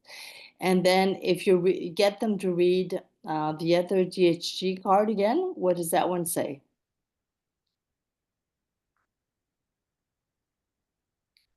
Carbon CO2. dioxide. Okay. Oh, Good. sorry. CO2 is not the only greenhouse gas. Among others are methane. I don't know the pronunciation. It's called And methane. methane. And I cannot read. And 2O. Both of which mainly. Nitrous oxide. Yeah, nitrous oxide. Yeah. Both of which mainly come from agricultural activities. Yes. Yeah. Exactly. So there, normally your participants will understand that there's a link to be made between agriculture and this card, and agriculture and deforestation. And actually, if you want to put all the GHGs on the same level, you could put it here. So you could say agriculture is creating deforestation, and actually, deforestation is part of CO2 emissions, as you can see at the bottom of the graph, right? Because when we burn forests, we emit CO2. And then the other consequence is these other gases that we talk about less, but that are just as much more potent than CO2. Okay? Okay. Okay. So we can, sorry. So we can either leave this card, either GHGs here or Yes. Or here. okay, or Yeah. here with deforestation. Okay. Yeah. It's just important because that's something that people generally don't think about. And it's also, and also I'm sorry, you should ask, why is agriculture emitting methane? You have the answer on the card, but the visual, what is it? What is causing methane? It's not really agriculture, it's what type of It's agriculture? Yeah. And Cows. Yes. Yes. animals. Yes, it's the ruminants, the cows, the sheep, I think. Yeah, cows, sheep. They emit, they burp. So it's really the burping of these ruminants that emits methane. And then the other gas on the right is shown to be from industrial agriculture. It's because of the fertilizers that we use today. They emit this other gas called nitrous oxide. So agriculture is really a big creator of greenhouse gases today. Well, actually, I should say industrial agriculture, of course, industrial, not in general, I should say. Yeah. I think, sorry, Carlin, I think that's something that's interesting, and I wanted to see how you recommend this as a facilitator, but to me as a teacher, I think it's Yeah. important to make that distinction, or again, to ask questions. So, okay, Yes. so, how agriculture, of course, is something that's happened in human history for thousands of years, but Forever. how is the agriculture that we have Yeah. today, how Yeah. is that differing, and what are the impacts? And then also something else, this is kind of a second thought, but also with deforestation, the link to the carbon sinks. So you're actually destroying part of the carbon sinks, right? Yes. By burning Yes. forests, you're also deforesting. That's reducing the amount of the carbon sinks available in the land mass that could be absorbing carbon Yes. from. So I think, I Yeah. think those important pieces to kind of make, because it also the participants think later for the action piece, like what is a small action that each of us could take to be able to help Yes. to counter Yes. balance. Yeah, those are extremely good points. People always bring up the fact that they always confuse deforestation with reducing carbon sinks, whereas we're talking about deforestation in terms of CO2 emissions. You're right that the collateral consequence is that we're reducing, of course, carbon sinks, yes. So there's two detrimental effects in one action, yeah. And it's true that it's really interesting to have a discussion on today's agriculture versus before, because we also increased our meat consumption quite significantly. So it's not just the industrial part of it, it's just the amount of meat that we're producing. That's also the other, but you're right, very interesting conversations there that you can have, yeah. Yeah. Okay, the rest looks good. I don't think we changed anything, actually. Yeah, and just keep questioning, okay? So when you say, for example, okay, ocean acidification, you can just often ask to read the back of the card and then to talk about it together as a group. I really encourage you to do that in your facilitation. So in general, Okay. we only read cards after we put the sets of cards down, right? Well, no, actually, it's maybe a bit confusing. It's just in set one, we ask people not to read the back, but in all the other sets, they can read the back. Yes. Yeah, okay. Yeah, because I think, yeah, we've done that in the Okay. Okay. Yeah. public one. So, yeah. Yes. Yes. Yeah, you almost have to because it gets much more complex in the sets Yeah. after set one. Yeah. Yeah. Okay, super. Now we're gonna go. I'm gonna I'm gonna have to explain set three because it is the most complex set. But then for sets 4 and 5, I don't think we'll go through just so that I have time to present to you the back end of the website. And so please distribute the cards. Someone else can maybe, who would, Ezekiel, since you were Yeah. absent, maybe you can try and, so what we do is we distribute the cards to participants. So you would take the cards at the top of the mural and place a card under each person's name so that they know that they're going to have to read that card, read it to the group. And yes, that's right. And then, and so I'll let you try and introduce the set. What are you saying in set 3? Okay, so let me start by distributing the cards.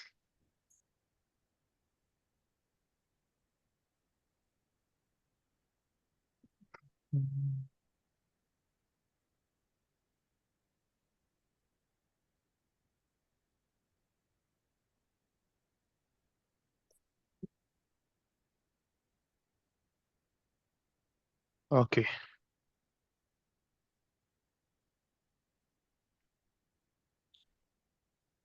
Okay. What? Do we start by reading, No, or should everyone just position his cards?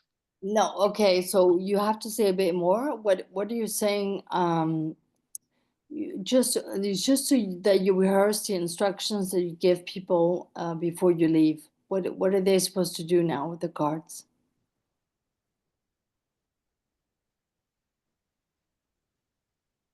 Oh, they're supposed to complete the facts using these cards. Yes, but how? How are they going to collaborate? What is the collaboration going to look like? Are they going to read the card to each other? Are they going to show it to each other? Or how, you have to explain to them how they're going to collaborate. Oh, but they have to show the cards to each other. Show them and read them out loud. Okay, so each person reads the card they have to the others. Okay. Okay, yeah, Okay. that's really important in your instructions. And what else do you say? So we said this in the other sets, but what else do you say? Where can they position the cards basically?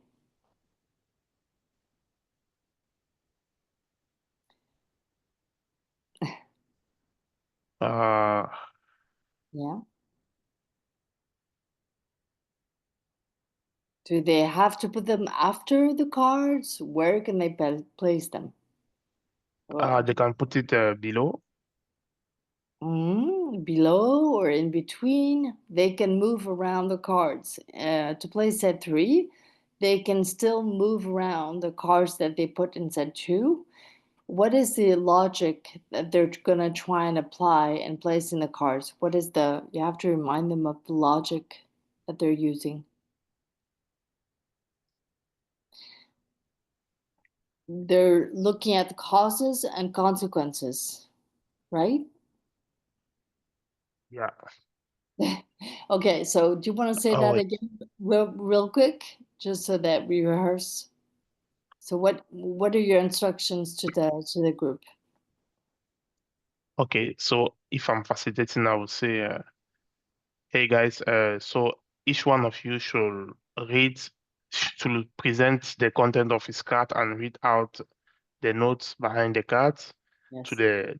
the team, and you should feel free to to align the cards on the fresk based on the causes and consequence logic we have been using since the beginning, Yes. and you are free to place it any around the cards already available on the fresk now. Yes, and you can really add that they can move the cards, right? Because they're gonna have to move them. If they want to place at least 2 of them correctly, they're gonna have to make some space, okay? Okay. Yeah? Yeah. Okay. Yeah. Okay, everyone. And you have 1 card that you can place, Ezekiel. Yeah. Yeah. This.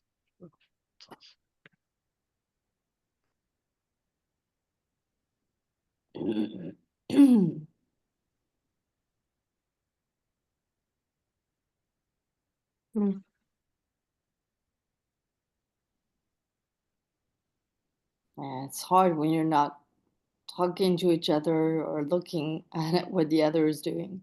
For sure. It's much harder online.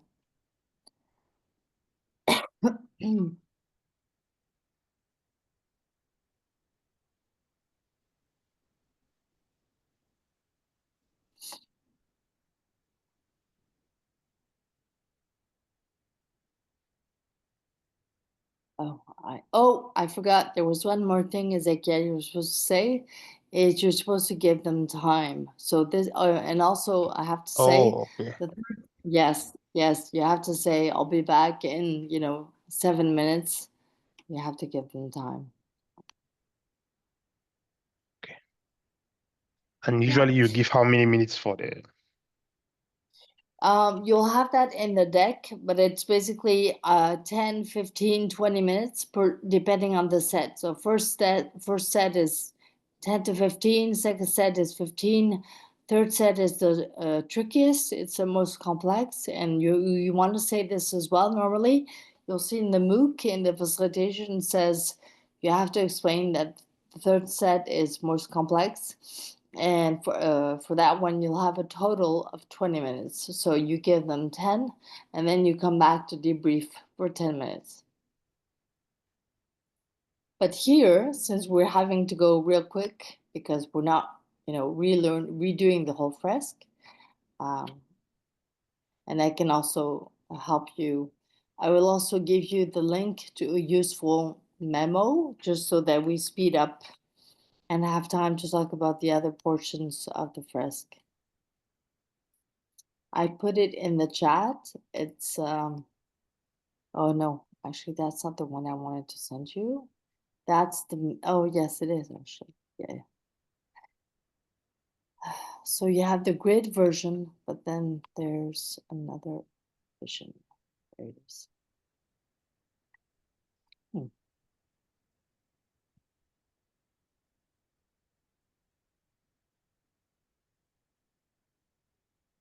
For some reason I'm not able to access.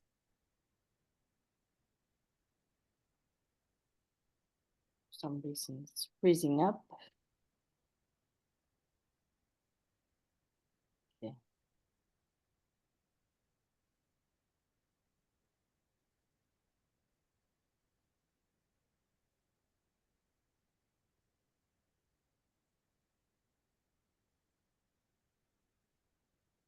Caroline, Any questions? Um, Yes, go ahead. so just to Yeah. say on the cards, so I did open the link, but it says you're watching version 8.4. A more recent version of the cards exist. Yeah, yeah, just- I saw that too. I saw Okay. that too. And when I click here, I don't see anything happen. So Okay. my computer may be slow. It says you can click here, and I'm not sure if it's working. So it doesn't matter. The cards have changed very little from one set to the other. You know, the basic story has been the same for 50 years. So don't worry. You can also just look at this version. Okay, and what the message that comes up to me, it says it's not available in my language, which I guess it means that the English version is not available. Maybe it's in French still. It says it can translate. Yes. Okay. Yes. perfect. Okay. Yeah. Yeah. Yeah. Yeah. Remember, this is all a mostly volunteer run. Yeah. Okay. And I'd have to share my screen to show you, but you'll see on the top, if you're using that memo, you have the third option, which normally shows you the placement. But for some reason, it's not coming up for me today, so I don't know. We'll just have to use our brains. Yeah, that aerosols card is challenging, isn't it? Yeah. What is it? Okay, okay, who wants to play facilitator to help people finish positioning the cards? Can Um, I, sorry, not like to volunteer, but I wanted to ask the others if we can put this disruption of the water cycle like up here as like a title, and then Mhm. below that all the things that relate to water, Mm-hmm. or if everybody's agree. I don't know if anybody else has other opinions. I don't know. Yeah. I think it's a good idea to try Yeah. to organize. And again, I think that the explanation that the group gives after is more important than exactly where the cards like, because at the end, cards are like one on top of each other because they're all like, so yeah. Yeah. Wow. That's actually a question. As a facilitator, like how, Caroline, how do I know? Like, I mean, when you're first beginning, of course, I imagine after a lot of practice, you already like know in your mind where they go. But like, how, as a facilitator, do you make Yeah. sure that in order to like give the That's, okay?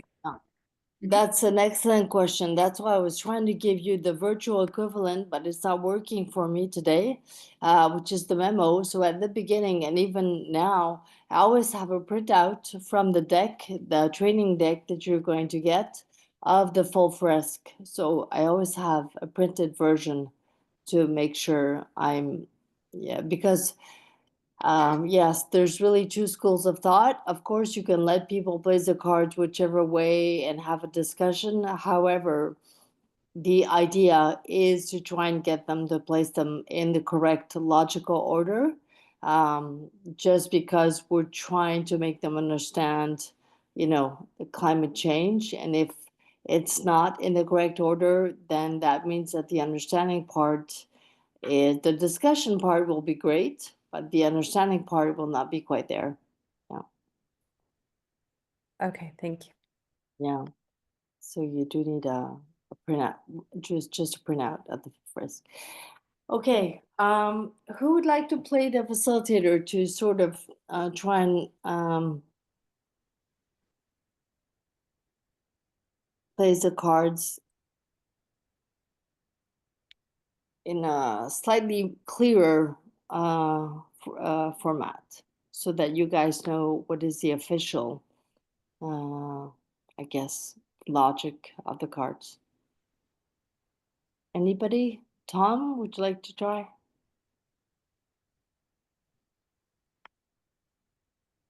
So sorry, what do you want me to do? You want me to place the cards in the correct order? No, I would like you to What? play the facilitator and Play ask okay. questions. Yeah, ask questions as to, why a card is there and what they might do. Okay, I'll come in. Hi, group, I'm back. 10 minutes is over. Can someone please explain to me why you decided to put the cards in the order? Yeah. Would someone like to walk me through the new cards that have been added? Yeah, that's right. And then let's say, do you notice aerosols? So aerosols to me should not quite be there. Can you get them to talk about aerosols? Yeah, sure. So, yeah, would somebody like to explain to me why they've decided why aerosols has been placed in the location that it has been?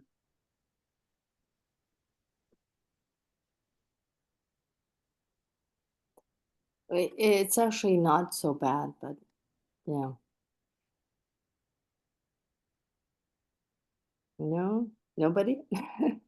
Okay, so just in the interest of time, so where else might, because in terms of the logic, so what you might do is you might say, can you explain? So we have the additional greenhouse effect. That provokes radiative forcing. What is reducing radiative forcing? Radiative forcing, yes, exactly. So it's a reduction. Yes, exactly. And then you would say, okay, radiative forcing is creating our energy balance. I prefer the name balance in English. Personally, I don't think budget. I think budget is confusing, but this creates an energy balance on Earth, which then, so I'll let you ask the question here, Tom, that would lead to all the cards that come after this one. What question could you add here? Could you ask here? After the energy budget card.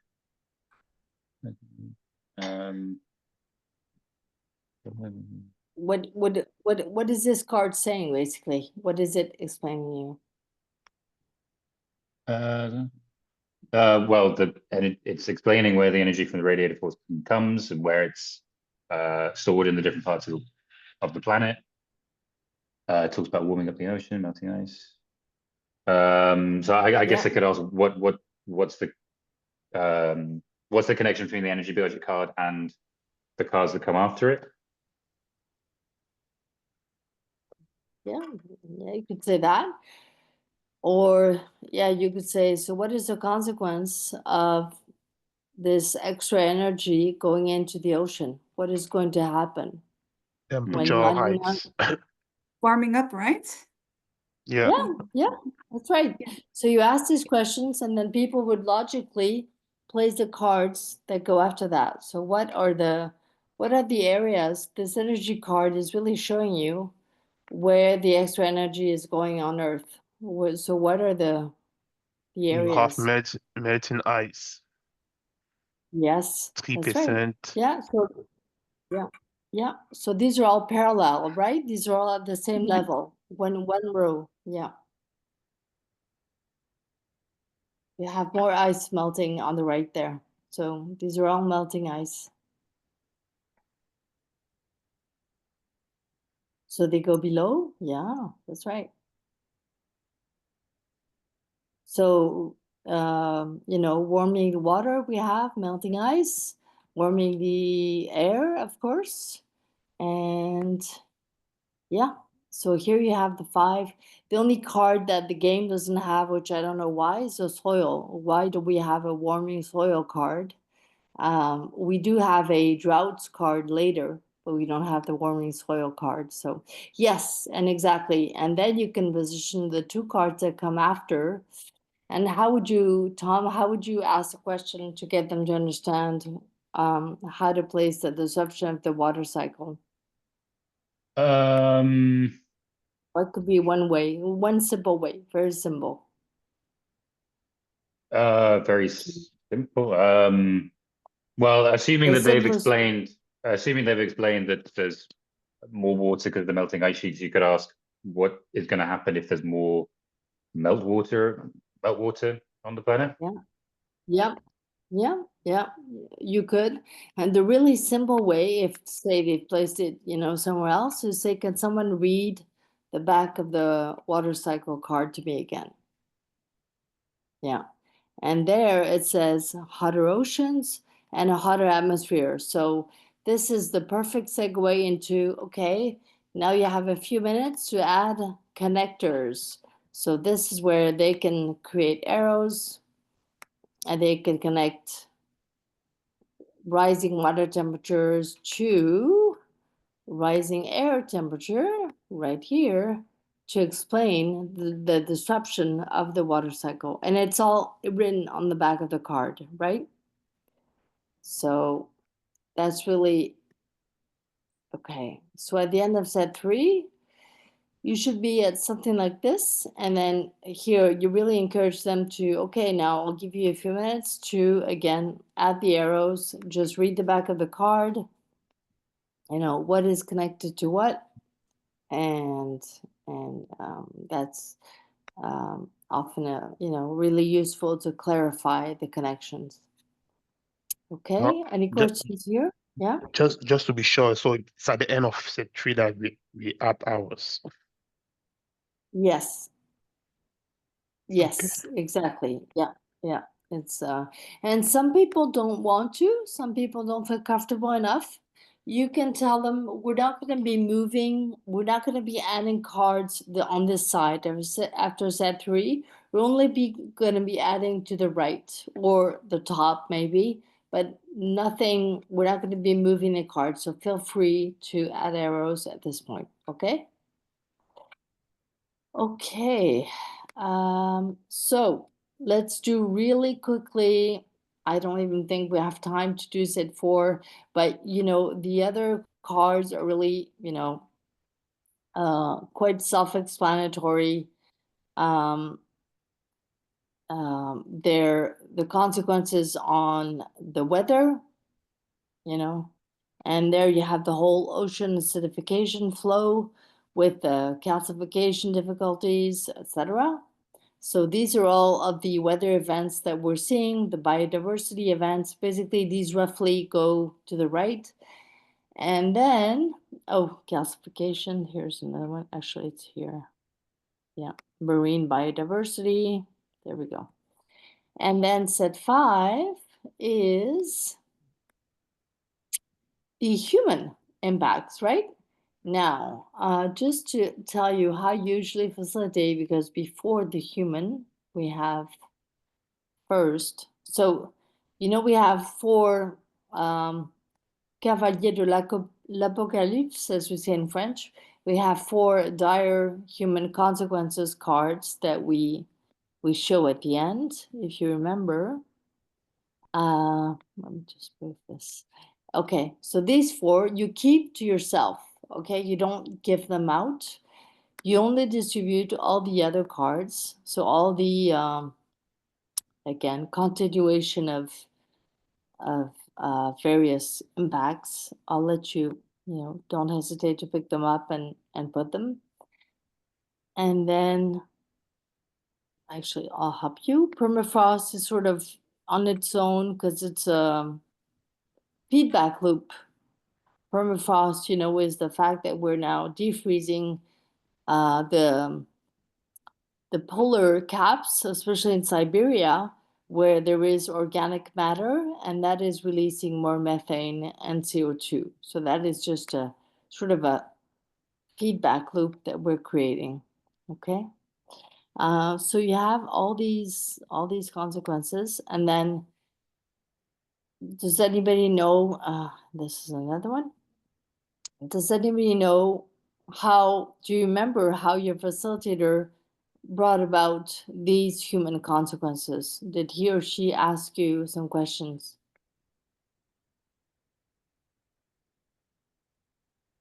I think that has something about like the final causes of all of it. Like, what is the final Yeah. consequences? Sorry, like what does it all lead to really? And then we had to guess. Yes, that's right. Yeah. Yeah. Generally, you add, okay, so if you have a problem with growing food, do you think what could that do? And of course, people say climate refugees, hunger. What if we have new illnesses, new, biodiversity, we're mosquitoes are flying or coming north to Canada, which we didn't have before, etc. So human health. And then, of course, if you say, okay, how about if you live in the one area of the world that is doing well? What do you think that's going to do? Well, you're probably going to have conflict because people are going to want to take over that area. Okay. And so generally people guess these quite easily. And that's how you want to play it. Okay. You want to make them guess the final consequences. All right. Whew, we did it. Congrats. I know it's intense, but do you guys need a really short break to just, a bio break, as we say in English? Maybe just 2 minutes or? Yes. Okay. Let's do a 2-minute break and Yeah, okay. we'll come back. Yep. Thank you. Okay. Thank you. Yeah.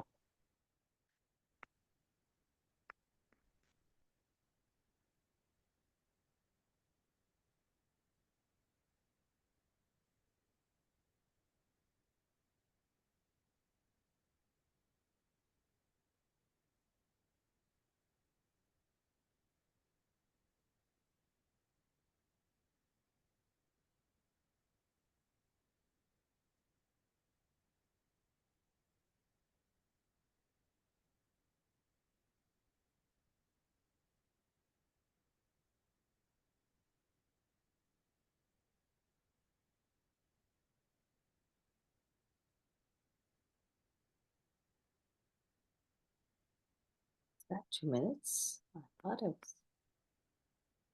was good.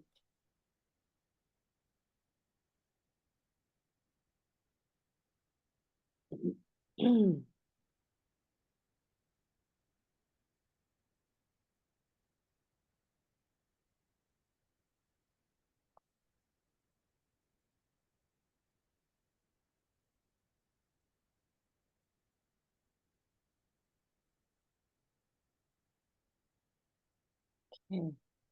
Is everybody back? Yeah. Okay. Let me wait to hear if everybody is here. Could you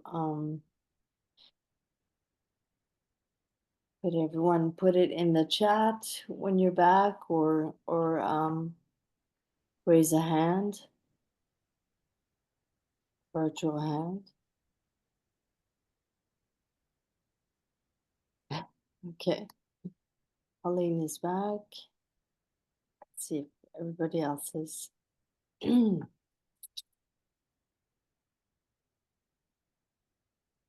Okay, Emma, right? How about, Jasmine, all right. Eva, okay. How about Ashley and Tom, are you back?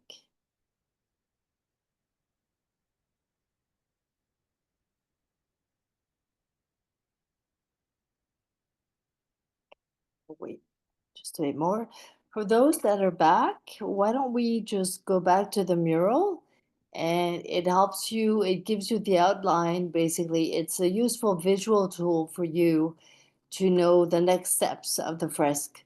So you remember after we've done this, it's time for a little break, of course, but you remember what comes next is creativity, the hard part, creativity, emotions, and reflection. And so this is when we go around and ask each other to express our impressions or feelings. So there's different ways that you can do that. And then, oh, actually, I'm sorry, I forgot. Very important. Ooh, before we go into that, what is the thing that you were supposed to do as a group to make the climate risk more of a personal and not just a scientific story? What is Name the it. one thing? A Yes, title, yes. yeah.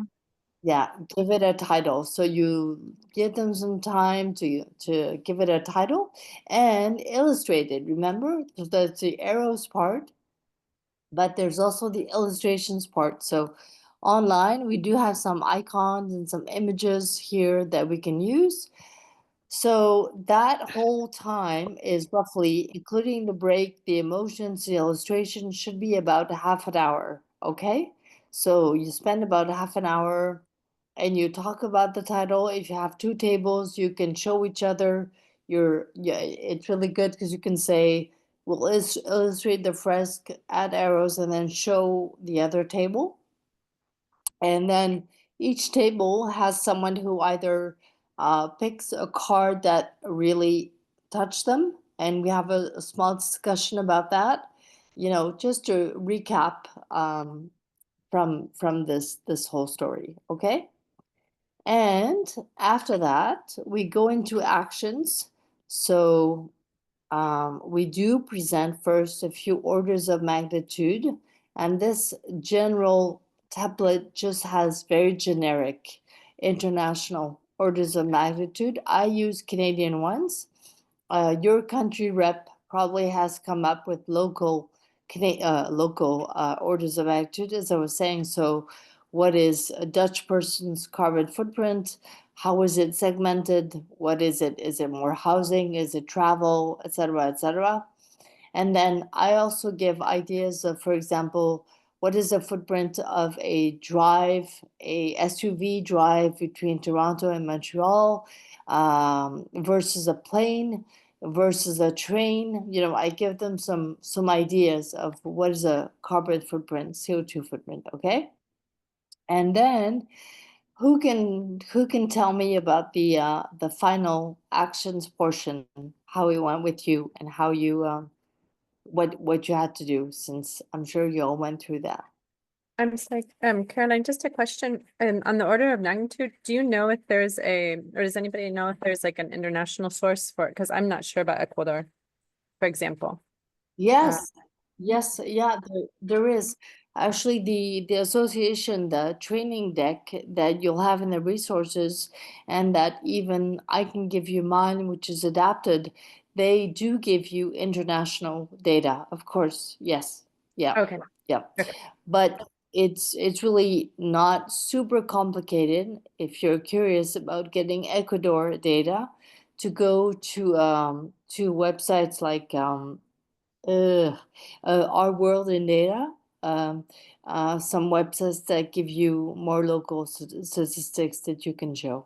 Yeah, but you do have all of those. Yeah. Okay, great, thank you. Okay, so who remembers the debrief, the actions part? Can you tell me a little bit how do you go about that? We had like two colors of like post-its to write ideas, and then there was like a graph of like what's easier to apply and what has the most impact. So like a sort of I don't know how to call that, but with two axes. And then we could write Yes. individual actions and more collective ones Yes. and put them on the Yes. scale on the graph. Yeah. Who would like to add to that? Did you ever, that's one way to look at the impact and just position post-its. And so normally one way to do it is we let people just write on their own on post-its and place the post-its on the map, on the matrix. But then we as facilitators, we ask them to choose one, and we go into more depth into one. Okay, so let's say one is, you know, using the car less. Then we talk about, okay, how can we do that? What are the obstacles to that? And so we just go into more detail into the different actions. Okay. I Does think, anybody want to add to that? Yes. go yeah, ahead. I think we also had 4 categories in which we could make choices. And then you Yes. could, it was a high impact or low impact. And I think the categories were like food, accommodation, Yeah. oh yeah, I see it here indeed. Transportation and Yes. travel. Ah, okay. Yeah, that's good. And I use this other graph myself. I also like to look at What can I do as an individual or as part of my family? What can I do as a citizen in my community? So my neighborhood, my city, my country. What can I do as an investor, as a taxpayer? You know, how can I make sure that the money is spent correctly in my country? Because in Canada, for example, we give subsidies to oil production. And what can I do as a professional? So that's another way to frame the discussion, okay? And here are your post-it, so people would just, oh, you're locked. People would just write on the post-it and then you would go into some detail, okay? And okay, so that's basically the workshop. We've covered, yeah, the whole thing. I'm gonna stop the sharing of the mural. We won't need that, but you'll be able to refer to that after if you need to. And then what I'm gonna do is go back to just to show you the deck that is the basis, but that I avoided following just to make it less boring. So in the deck that you'll have access to, you have the timing for each set, you have what you're supposed to stress, you have the solution, if I can say, or the ideal solution. There's no one solution. If you can of course remove some cards, and basically these are the cards that you can easily remove. This is what we just spoke about. Parts, the final, this is what I had printed out, right? This is what I have with me at the beginning, which is the solution of the Climate Fresk, okay? Okay, so we talked about the solutions, the different ways to talk about the solutions. You can go through that in more detail if you like. We talk about the final round of commitment if you can, if you have time. And believe it or not, you're going to have to send participants an email after the workshop with some information, of course. Now, I'm going to stop sharing just so that you, or maybe just to show you this.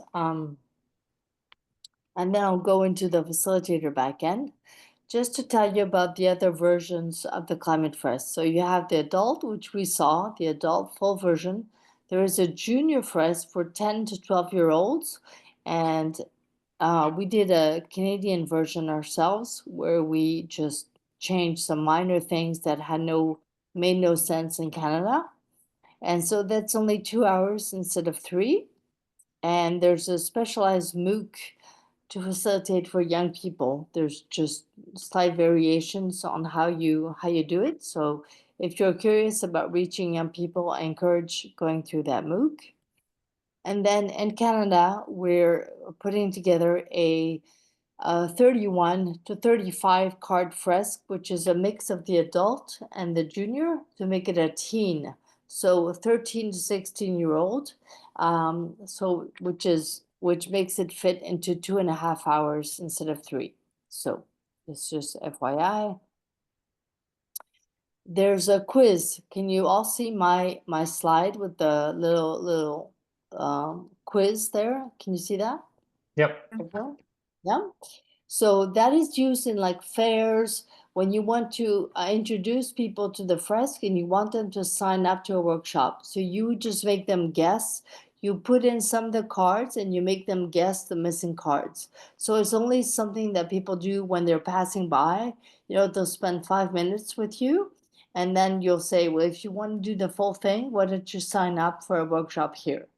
So, and this material is usually available with your country rep, and you can borrow it from the country rep, okay? Expert Fresk is 82 cards. I won't go into that. Okay. So the values, okay, we spoke a little bit about that. Okay. Now, I want to explain your journey. After this session, you'll be a white belt, which is right at the beginning of your journey here. And then the system awards you various belts according to how many fresks you do. So after I think only 2, you become a yellow belt, and then 10, you become an orange belt, and then a very long process, you can become a trainer and then an instructor. So basically, that's the short version. You have more info on the facilitator site on that. And now I will stop sharing my deck and I will share finally the back end of the site, because I just have to validate you all who participated. If you all are here still, is everyone still here? Ezekiel? Yeah, yeah. Okay, okay, we didn't lose you this time. Okay, No, let me no, just. no. All right, yeah. Let me just go back. I just have to do a little manipulation. So I can actually start sharing my screen so you can see what I'm looking at. Partager. Okay. All right. So once I confirm you guys through the back end of the site, which was today, I'm confirming you now as a citizen facilitators. You should get an email which enables you to log in to the facilitator backend. So look in your emails. Okay. Christine, I didn't see. And Liana, I'm afraid came a bit too late. Okay. All right, so let me know if you guys are able to log in to the back, and you should be able to see, then you'll see your journey. So you can see where I am, 43 workshops, and it gives you the number of people you have reached. And then in my case, I've become a trainer, so the number of training sessions I've been able to do. Okay, so let's see. I'm not seeing you I guys do, any. I do Yes. not have my email. Did you receive the email or no? Is it again? No, no, I did not No. receive the email. Okay. Let me Maybe I did not apply on the site because I just received the email from Don. I'm not sure I created an account and oh, okay. So then you would just be an observer, Ezekiel. I think you may have to go through it again if you don't mind. And yeah, no worries. yeah, because you weren't signed up. Yeah, that's true. I didn't see your name. Yeah, you have to sign up to the site. Yeah. Oh, when's your next training? You said it was on the 20th. Yes, I'm actually doing one on 20th in French. So let me just check if it's full or not, actually, because then here I see this is where you create your session. So you would go to here, except you can't do a public session yet. Right now, as white belts, you can only organize private sessions, but let's go look at mine. So I have one coming up on the 20. Oh, it's already full. Yeah, it's full. Maybe someone will cancel, but right now 1, 2, 3, 4, 5, 6, 7, 8. Yeah, it's full. We can see about a future session, Ezekiel, and there's a lot of English sessions. If you look, yeah, let's do that. Let's use the filter. Okay. Yeah, you would actually not do this to the back end. You would do it through the main website, but it's the same filter. You would search under either English or French. Let's say you want in French. And you would search for online sessions if you want to reach more people. Otherwise, of course, you could search for Canada, but I don't know how many are in person in Canada. Say you want a training, so you want to look for training. And here, this is in the case where you want to observe, but you don't want to observe it, just in any case.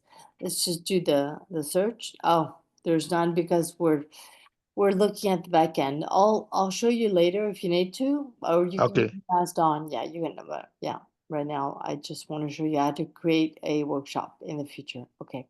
Okay. Can everybody tell me if they've been able to log in to the site? Yeah. Yep. Yes. Yes. Okay. Good. Yes, yes. Great. So I want to make sure I take you through. So First thing, I hope you're seeing the same thing as me. Are you seeing organize an event? Yes, are you seeing this the same as me or no? Yeah. We do. No. Okay, Oh, yeah. okay. So you would click on here, and here you would call it in your language. You know, I'm putting it in English, Climate Fresk in Ottawa, for example. The description I would take from a previous fresk, you know, copy and paste. I would say the language in all of the possible languages, okay? I would choose a date, you know, say 26, 12 to 3. I would say it's a workshop or a training. In my case, let's say it's a workshop. And if I'm only a white belt, I only have access to relatives, family, friends. If you want to create a public workshop, say with an organization that you know, etc., you would ask your country rep or another green belt in your country. So I'll show you how to connect with those people. Same for education, same for company workshops, all these, if you want them on the website, which you don't have to put on the website, but just the general public is useful on the website. You would have to ask someone to help you, okay? So is it in person or online? If it's in person, I have to add a location. So I don't know, but it's gonna, let's see, it's gonna, oh, I know in Ottawa it's Dovercourt there, Dovercourt. I have to find the address, so I forget. Let's put this. The number of open spaces, is it 7? Is it 14 for 2 tables, etc.? Am I going to facilitate alone or co-facilitate? And then so that I open it up, if there's going to be more facilitators, I click yes. If I want anybody to co-facilitate with me from the site, I put this. If I don't, if I already know my co-facilitator, I don't show in opportunities, okay? And I can open roles to observe, to co-facilitate, to facilitate alone, to mentor, etc. And then here's my contact info. And then the session will appear on the website. I'm not going to do it now, of course, because I don't have an actual section. But this is where later, when you write to the site, when you want to find if there's any opportunities for you to co-facilitate in your area, this is where you would go. You would click on opportunities. Oh, and right now nothing is, I don't know why I have nothing coming up now, but let's say I'm not gonna put any, oh, that's because I'm only looking for training sessions. Okay, so let's say I don't want to, yeah. I want to find all online workshops where I can observe. Let's see. Okay, so here, see, I added all online workshops worldwide that I can observe, and I have all of these that come up. And say I want to observe this workshop, I would click here, and I would register as an observer. So see, there's a space open for me to register as an observer, and I would click here, okay? Or even as a co-facilitator. These two are open in this case. Is that clear to you? Is that okay? Yes? Yep. Yeah, don't hesitate to stop me otherwise, okay. Okay, so that's how you find ways to practice if you're not going to be creating the workshop yourself, which we encourage you to do. We encourage you to practice with friends. Just go ahead and try it. And this is where after you facilitate, you would fill your counter. You would either add people manually. You would say where, when, how many people, or they would have signed up to your public workshop. So now I want to really quickly go into community. So very important. Community, you want to join your local group. So in my case, it's Freskers in Canada. Say I want to find the local group in Netherlands. I would enter Netherlands and I would see that there's quite a few connected to Netherlands, but really only this one is applicable. So you would join that group, very easy. You say join and you join that group. That's where you are. And you can see the reps here. The local reps are here, okay? And then if you want to search if, say, in Toronto, no, actually it's not here. Here, I want to search by city. How many are facilitators? I don't care about their belt level. Well, actually, let's see how many green belts are in Toronto. I think only a few. Yeah, there's only 2 in Toronto because we're maybe 20 facilitators so far in English Canada, so very small still. 20 active, I should say. Many more trained, but only 20 active. And if I had searched under all belts, of course, I would have found many more. So if I reduce, if I search for, 25 results in Toronto of different belt levels. And of course, many more in Ontario. So that's the directory, and then the resources, very useful for you. When you want to go back, you want to review this. These are resources where you will find the online facilitation guide I was telling you about, how to do an online Fresk. It's here. The memo I was showing you is here. This is in French. This is a little fact sheet that you can take with you. This is localized orders of magnitude database. This is to practice training Fresk. They call it. It really should be called a practice Fresk. Sometimes the English, the Climate Fresk, is not so good. So it's sort of French English. But anyway, and then the sample post-workshop email. Okay, so these are all useful resources. You don't need all this because you're not trainers yet. This is where you get the cards. So if you want to get the cards professionally printed, you go here and you will have all the languages available. So you have, as I was telling you, all the languages, and there should be a search. Up here, I can search, say, in Albanian. And I can print out that PDF or have it printed out by someone. In Europe, I believe you're lucky that you can buy the cards from an online shop. Outside of Europe, we cannot do that. So I'm looking for the online shop in Europe. Let's see, it's probably hiding somewhere. Let me just find it again. Where's the shop? Cards. Okay, so they have train and cards, so it's probably here. Let's see if you have the shop. No, the shop is not coming up here. But anyway, I know that in Europe, you're supposed to be able to buy it, buy the cards directly. And the rest is just really available additional information for you to, and this is for much more advanced facilitators. Oh yes, no, actually, another really important community to join is the Telegram community.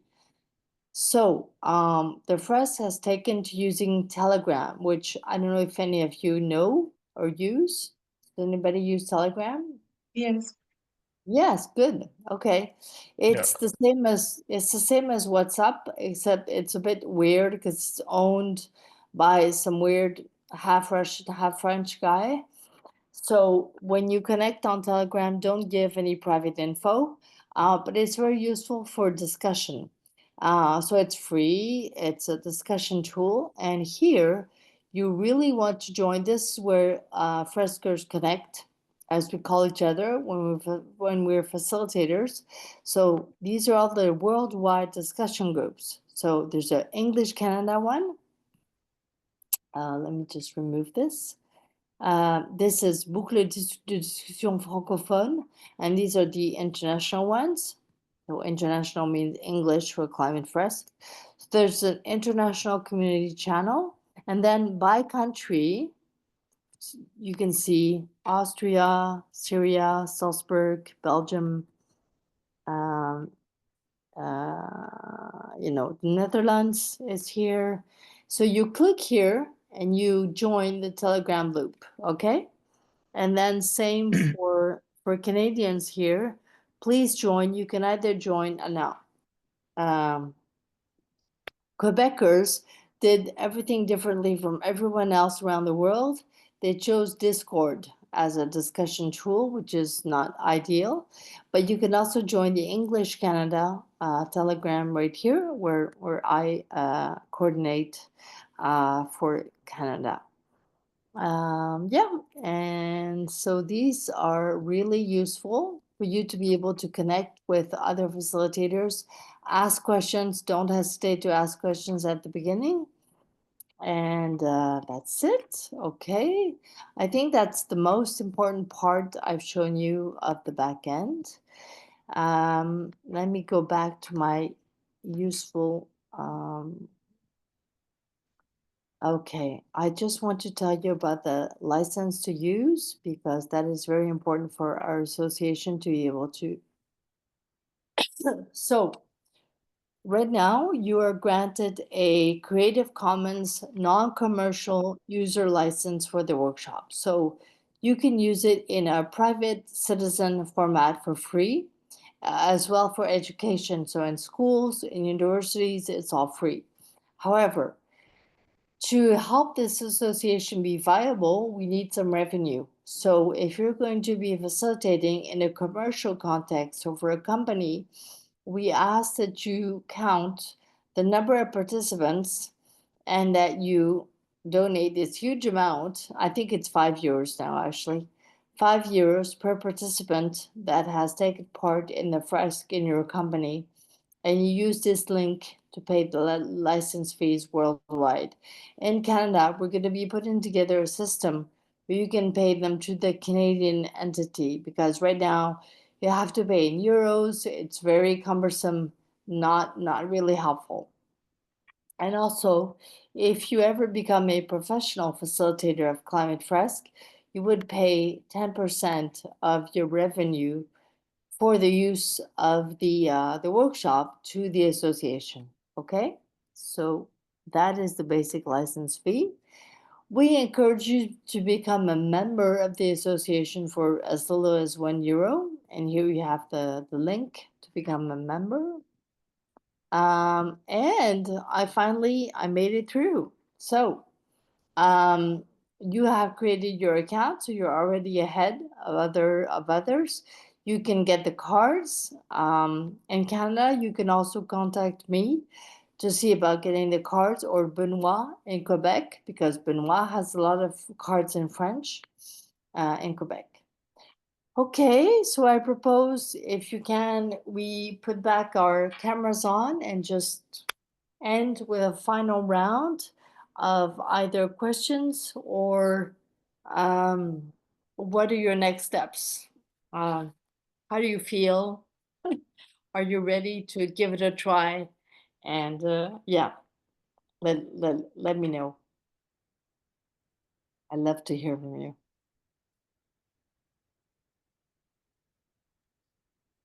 I have a question. Yes. Do we like have to, I don't know, organize workshop or do something and like in a deadline or Oh, like yeah. free? No, that would be a good idea, actually, Emma. Thank you for that. No, we should. I think actually we should actually help you make sure you facilitate within the next 3 months. Because if you don't within the next 3 months, you may never facilitate. So it's really important to not wait to facilitate. And currently, I don't have the resources in Canada. I get no budget from Climate Fresk. I don't have the resources to make sure you find a way to facilitate, but I could definitely help you in Canada. I can help you find a workshop near you and make sure you facilitate. But there's no rule today as to when you should facilitate, for sure. That's a great Okay. idea, actually. Any other questions? Yes, thank you so much. So I have actually two questions. Yeah. For you mentioned the junior version that you all are working on in Canada so basically the kids I'll be working with are from 11 to 12. There's one group, and then the other is 13, 14, 15, 16. So Great. I would love to have access if that's a possibility. Yes, How can I will. I will. So the junior version does exist within the Climate Fresk. So that is a 21 card version, but Okay. it's so simple that above 11 or 12, it's too simple for them. Okay. Okay. So that's why in Canada, our facilitators, Dawn in Ottawa, that Ezekiel was talking about, they and also Elizabeth, who was great in Ottawa, they devised a mix of the adult and the junior, and they call it the teen version. And it's not Okay. official. It's not a Climate Fresk official fresk. It's just something that we did in Canada because we could not find a solution to reach out to teens with something that was not too complicated or not too long and not too simple. Mhm. But send me if you can just send me your, actually I have your email, so I'll send you a link. I'm trying to get the info from Dawn and Elizabeth, but I'll send you the info on that teen version after we finish. Okay. And then there was one more question I had. Is there an effort, do you know, by Climate Fresk to evaluate the actions of participants? I'm Yeah. big on impact evaluation and yeah, okay. No, there Not is yet. none. Those are all great ideas. Yeah, no. Those are all great ideas. Really, we really left, it's quite open. As you know, the end of the Climate Fresk, there's really no um, obligation to do any action. It's really up to you as a facilitator, as a community member. You can make the connection with the local community actions. So I encourage you to, direct them to local groups that are doing things. But no, there's no, there's no tracking of that today. And then finally, one last question. So I am looking in Ecuador and I don't see anybody so far. What would you recommend? How could I go about eventually, right? Trying to create. Yeah. I would connect to the nearest country. I would join the nearest community that you can find. That's what I did initially. I joined the US group when there was no one in Canada, in English Canada, 2 years ago. And I would just start liaising with them. And then down the line, you'll see that you'll get some people coming to Ecuador for sure.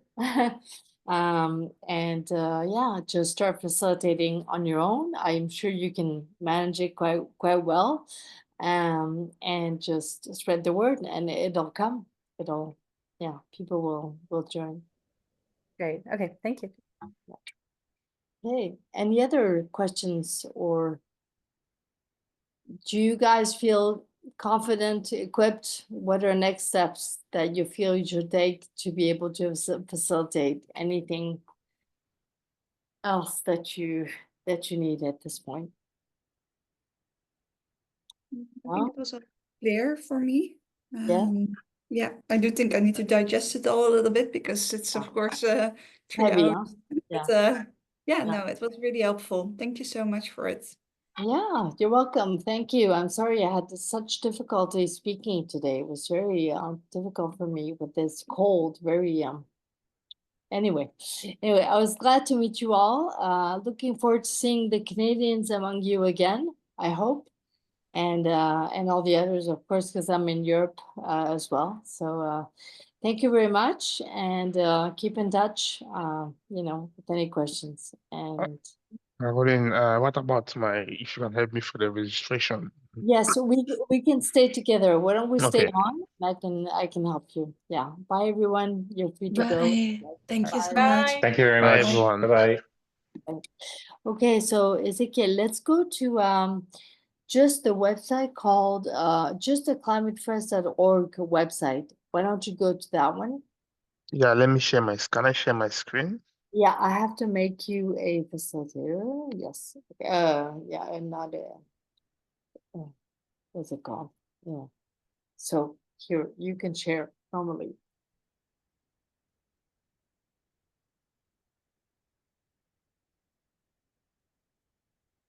Okay. Yes. So this is the memo you sent.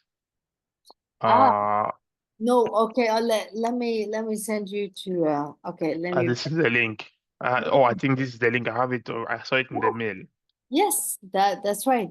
So this is Okay. where you click and where you would use filters, you know, the Yeah. filter, and you would search for either Canada or online, and you would search for training. Yeah, that's what you were doing. Yeah, that's right. Yeah. Okay. And So I have March yeah, 17, but it's in Paris time.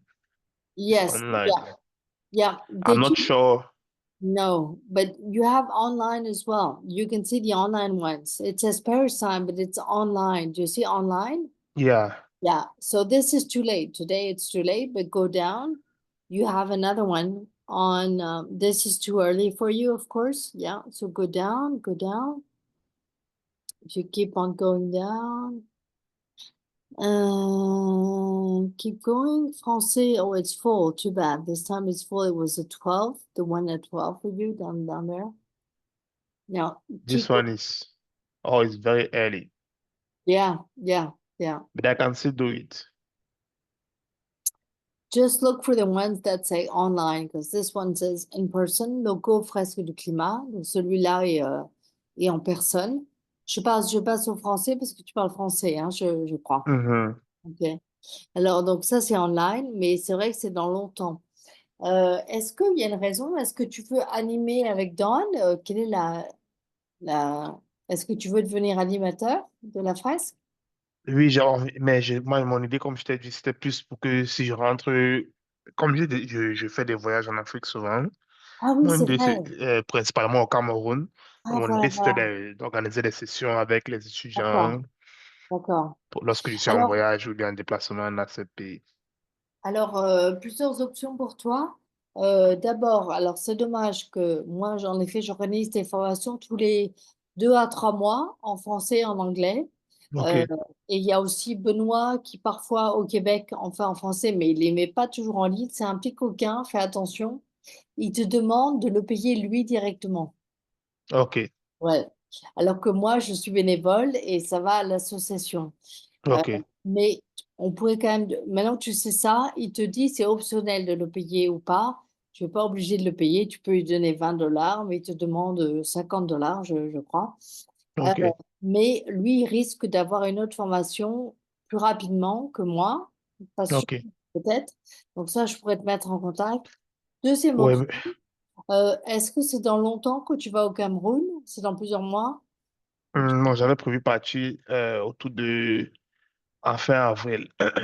Ok, bah alors cherche à tout hasard. Est-ce que tu as cherché sur Cameroun? Alors peut-être que c'est la ville en plus, mais regarde s'il n'y a pas des formations à tout hasard que tu peux suivre au Cameroun. Ou alors, quand tu y vas 1 semaine, 2 semaines, tu vas combien de temps? 2 semaines. Ah oui, oui, donc ça fait un peu court pour se former puis animer, mais disons que imagine que tu fasses formation au Cameroun, tu es plus sur le fuseau horaire français, Français, c'est ça. européen en tout cas, donc tu auras plus de choix de formation. Tu peux aussi choisir de te former au Cameroun en ligne sur des horaires français, par exemple. Donc, tu vois, à 9h30 du matin, tu devrais pouvoir le faire. Et tu prévois déjà à l'avance ta fresque pour la semaine d'après. Comme ça, tu t'es formé et tu peux animer la semaine suivante, tu vois. OK, OK. Par exemple, la troisième option, c'est de voir si Dawn à Ottawa arrive à créer une formation avec la ceinture verte que vous avez à Ottawa qui s'appelle Louise. Vous avez une ceinture verte, mais elle n'a pas beaucoup de temps. Oui, Et elle fait son PhD, apparemment. voilà, voilà, voilà. Donc peut-être que vous allez y arriver. Voilà, mais en tout cas, je te garde en tête et je garde en tête que tu cherches une formation. Donc voilà les. Mais j'ai vu une formation ici pour le 24, non, c'est où? Ah, C'est le 24 24 avril. avril, avril, eh oui, eh oui. Ça, c'est après que tu partes ou avant? C'est avant. Ah, bah, très bien, très bien. Je pourrais peut-être appliquer pour celle-ci. Oui, bah, très bien celle-là. Je sais pas qui l'a fait. Tu peux cliquer pour voir qui c'est. C'est pas moi quand même. Vas-y, tu peux descendre. tout en bas. Ah, c'est quelqu'un. Ah non, zut. Ah non, non, celle-là, fais attention, elle est interentreprise, c'est une pro. C'est une formation de 7 heures, malheureusement. Non, Ok. elle n'est pas pour toi, celle-là, elle est très chère, elle coûte 720 euros. Donc, écoute, on va en parler avec. On va en parler avec, comment il s'appelle, Benoît. Je vais voir ça, oui, parce que toutes les autres, ça a l'air d'être des pros. C'est des très longues, là, toute la journée. Ouais, ouais. Ok. Voilà, bah écoute, je garde ça en tête. Et je vois qu'en effet, ça s'est bien rempli, là. Jeudi, c'était pas plein. Il y a 8 personnes encore. Ce qui est dommage, c'est que il y a 2 personnes qui étaient inscrites aujourd'hui qui sont pas venues, tu vois. C'est vraiment dommage. Ah, ok. Mais ils ont occupé l'espace. Ben oui, ben oui, ben oui, c'est ça, c'est ça. Euh, ouais, ok, bon. Ok, bon, en tout cas, je n'ai pas ton email même. Puisque je n'ai pas eu mon email, je te laisse ça dans le chat ici, ou bien, Oui, merci, oui, oui, je veux bien, que tu me le laisses là, ouais. Ouais. et si je peux aussi avoir le tien, ou bien, je sais pas. Oui, oui, je t'enverrai un email une fois que tu me l'envoies, je pourrais t'envoyer un email.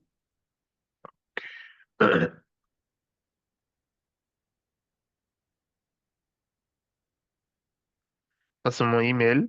Ok, super. Bon, je te laisse alors pour regarder les options avec, Oui, avec tu as parlé de Laurent. Benoît, Benoît, ok, Benoît. Benoît au Québec. Ben, moi, je n'ai pas de contrainte, que ce soit en anglais ou en français. Je suis disposé à prendre part. Même si tu as des options en anglais, je suis toujours preneur. D'accord, très bien, Ouais. très bien. Ok. Attends, donc c'est toujours pénible de copier dans Zoom. Je sais pas pourquoi il me permet pas de copier-coller. Ça, c'est normal. Et quand je clique dessus, il m'ouvre Zoom, ce que je vois pas pourquoi. Il devrait Il faudrait bien que tu sélectionnes le texte. m'ouvrir, ouais. Comme moi, j'ai fait ce contrôle V. Ouais, ouais. Voilà, ça y est, j'ai récupéré. Ok. All right. Ok, bah écoute, désolé, oui, alors il l'a donné down, mais il aurait dû t'expliquer. Ouais, il ne m'a pas bien expliqué. En fait, le mail donnait des explications, mais bon, moi, j'ai essayé de répondre pour lui poser les questions. Il n'était pas très actif parce que je n'ai pas son téléphone, j'ai juste son email. Ah, Et il n'était d'accord. pas très actif sur les emails. Donc, je Non, suppose qu'il n'a non. pas pu. Oui, il est un peu débordé en ce moment, c'est ce que j'ai vu, ouais. Ouais, Et sur le lien aussi, quand j'ai ouvert, ça parlait du 26. Ah, ah, le 26. Ah oui? Ouais, ça disait que c'était un lien pour une formation le 26. Oh, ça c'est bizarre alors. Ça doit être une autre formation. C'est même pas moi le 26, je crois pas. Non, je sais pas qui c'est. Hmm. Écoute, Ouais, ça parlait du 26. d'accord. Ah. Ouais, bah, il y a eu une erreur alors. Ouais, ok. Ok, bon, bah écoute, je te laisse, à bientôt. Est-ce que tu m'as fait le email? Pardon? Est-ce que tu m'as fait un email? Je ne l'ai pas encore fait, mais je peux te le faire parce que je voulais te mettre des choses dedans, mais je peux te l'envoyer tout de suite. Attends, je vais le faire tout Ah de oui, suite. juste pour qu'on Oui, oui, tout à fait. Attends, je te le fais là. on se confirme que tu as mon bon email et là j'ai ton Oui, email. ouais. Et puis on reste en contact pour l'organisation de la D'accord, session. d'accord, d'accord. Alors, je t'appelle. Et toi, tu es basé où là? À Toronto, moi. Ah, Toronto, ok.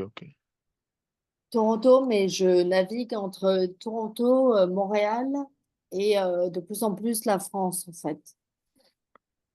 Donc, Hmm. ouais, ça fait 8 ans que je suis à Toronto et là, je suis en train de passer plus de temps en Euh, France. tu travailles dans quel domaine dans la vraie vie ou bien tu es juste, Je suis, bah, maintenant, je suis vraiment, c'est une activité en effet bénévole aujourd'hui, mais j'anime déjà une OBNL qui s'appelle Tech for Good Canada, qui organisait déjà des ateliers d'éducation. Et donc, j'ai rajouté les ateliers de la fresque comme mon activité de Tech for Good Canada. Donc, je suis responsable d'une association, d'une OBNL. Et, euh, et donc, j'anime les formations et les ateliers à la fois à titre citoyen et à titre pro. Je fais aussi évidemment des animations pro où je suis rémunérée par les entreprises pour animer en entreprise. Donc, par exemple, chez Thales, chez HP, chez EY, chez, voilà, dans des sociétés qui veulent éduquer leurs salariés à la nouvelle donne et comment s'adapter au changement climatique. Ok, j'ai reçu un email de Climate Fresk, C'est moi, mais ça ne dit pas que c'est toi. Ok, parce que ah oui, je vois la Caroline. voilà, Ok, Caroline, ok. c'est moi. D'accord. Merci, c'est bon, j'ai reçu ton email. Je reste en attente pour la suite, Ouais, en d'accord. espérant que tu vas me trouver un bon plan. Ouais, ouais, ouais, pas de problème. Merci, Merci, à merci pour le temps. bientôt. Merci pour Bonne le temps, santé. vraiment. À Ouais, bientôt. merci à toi. Bye bye.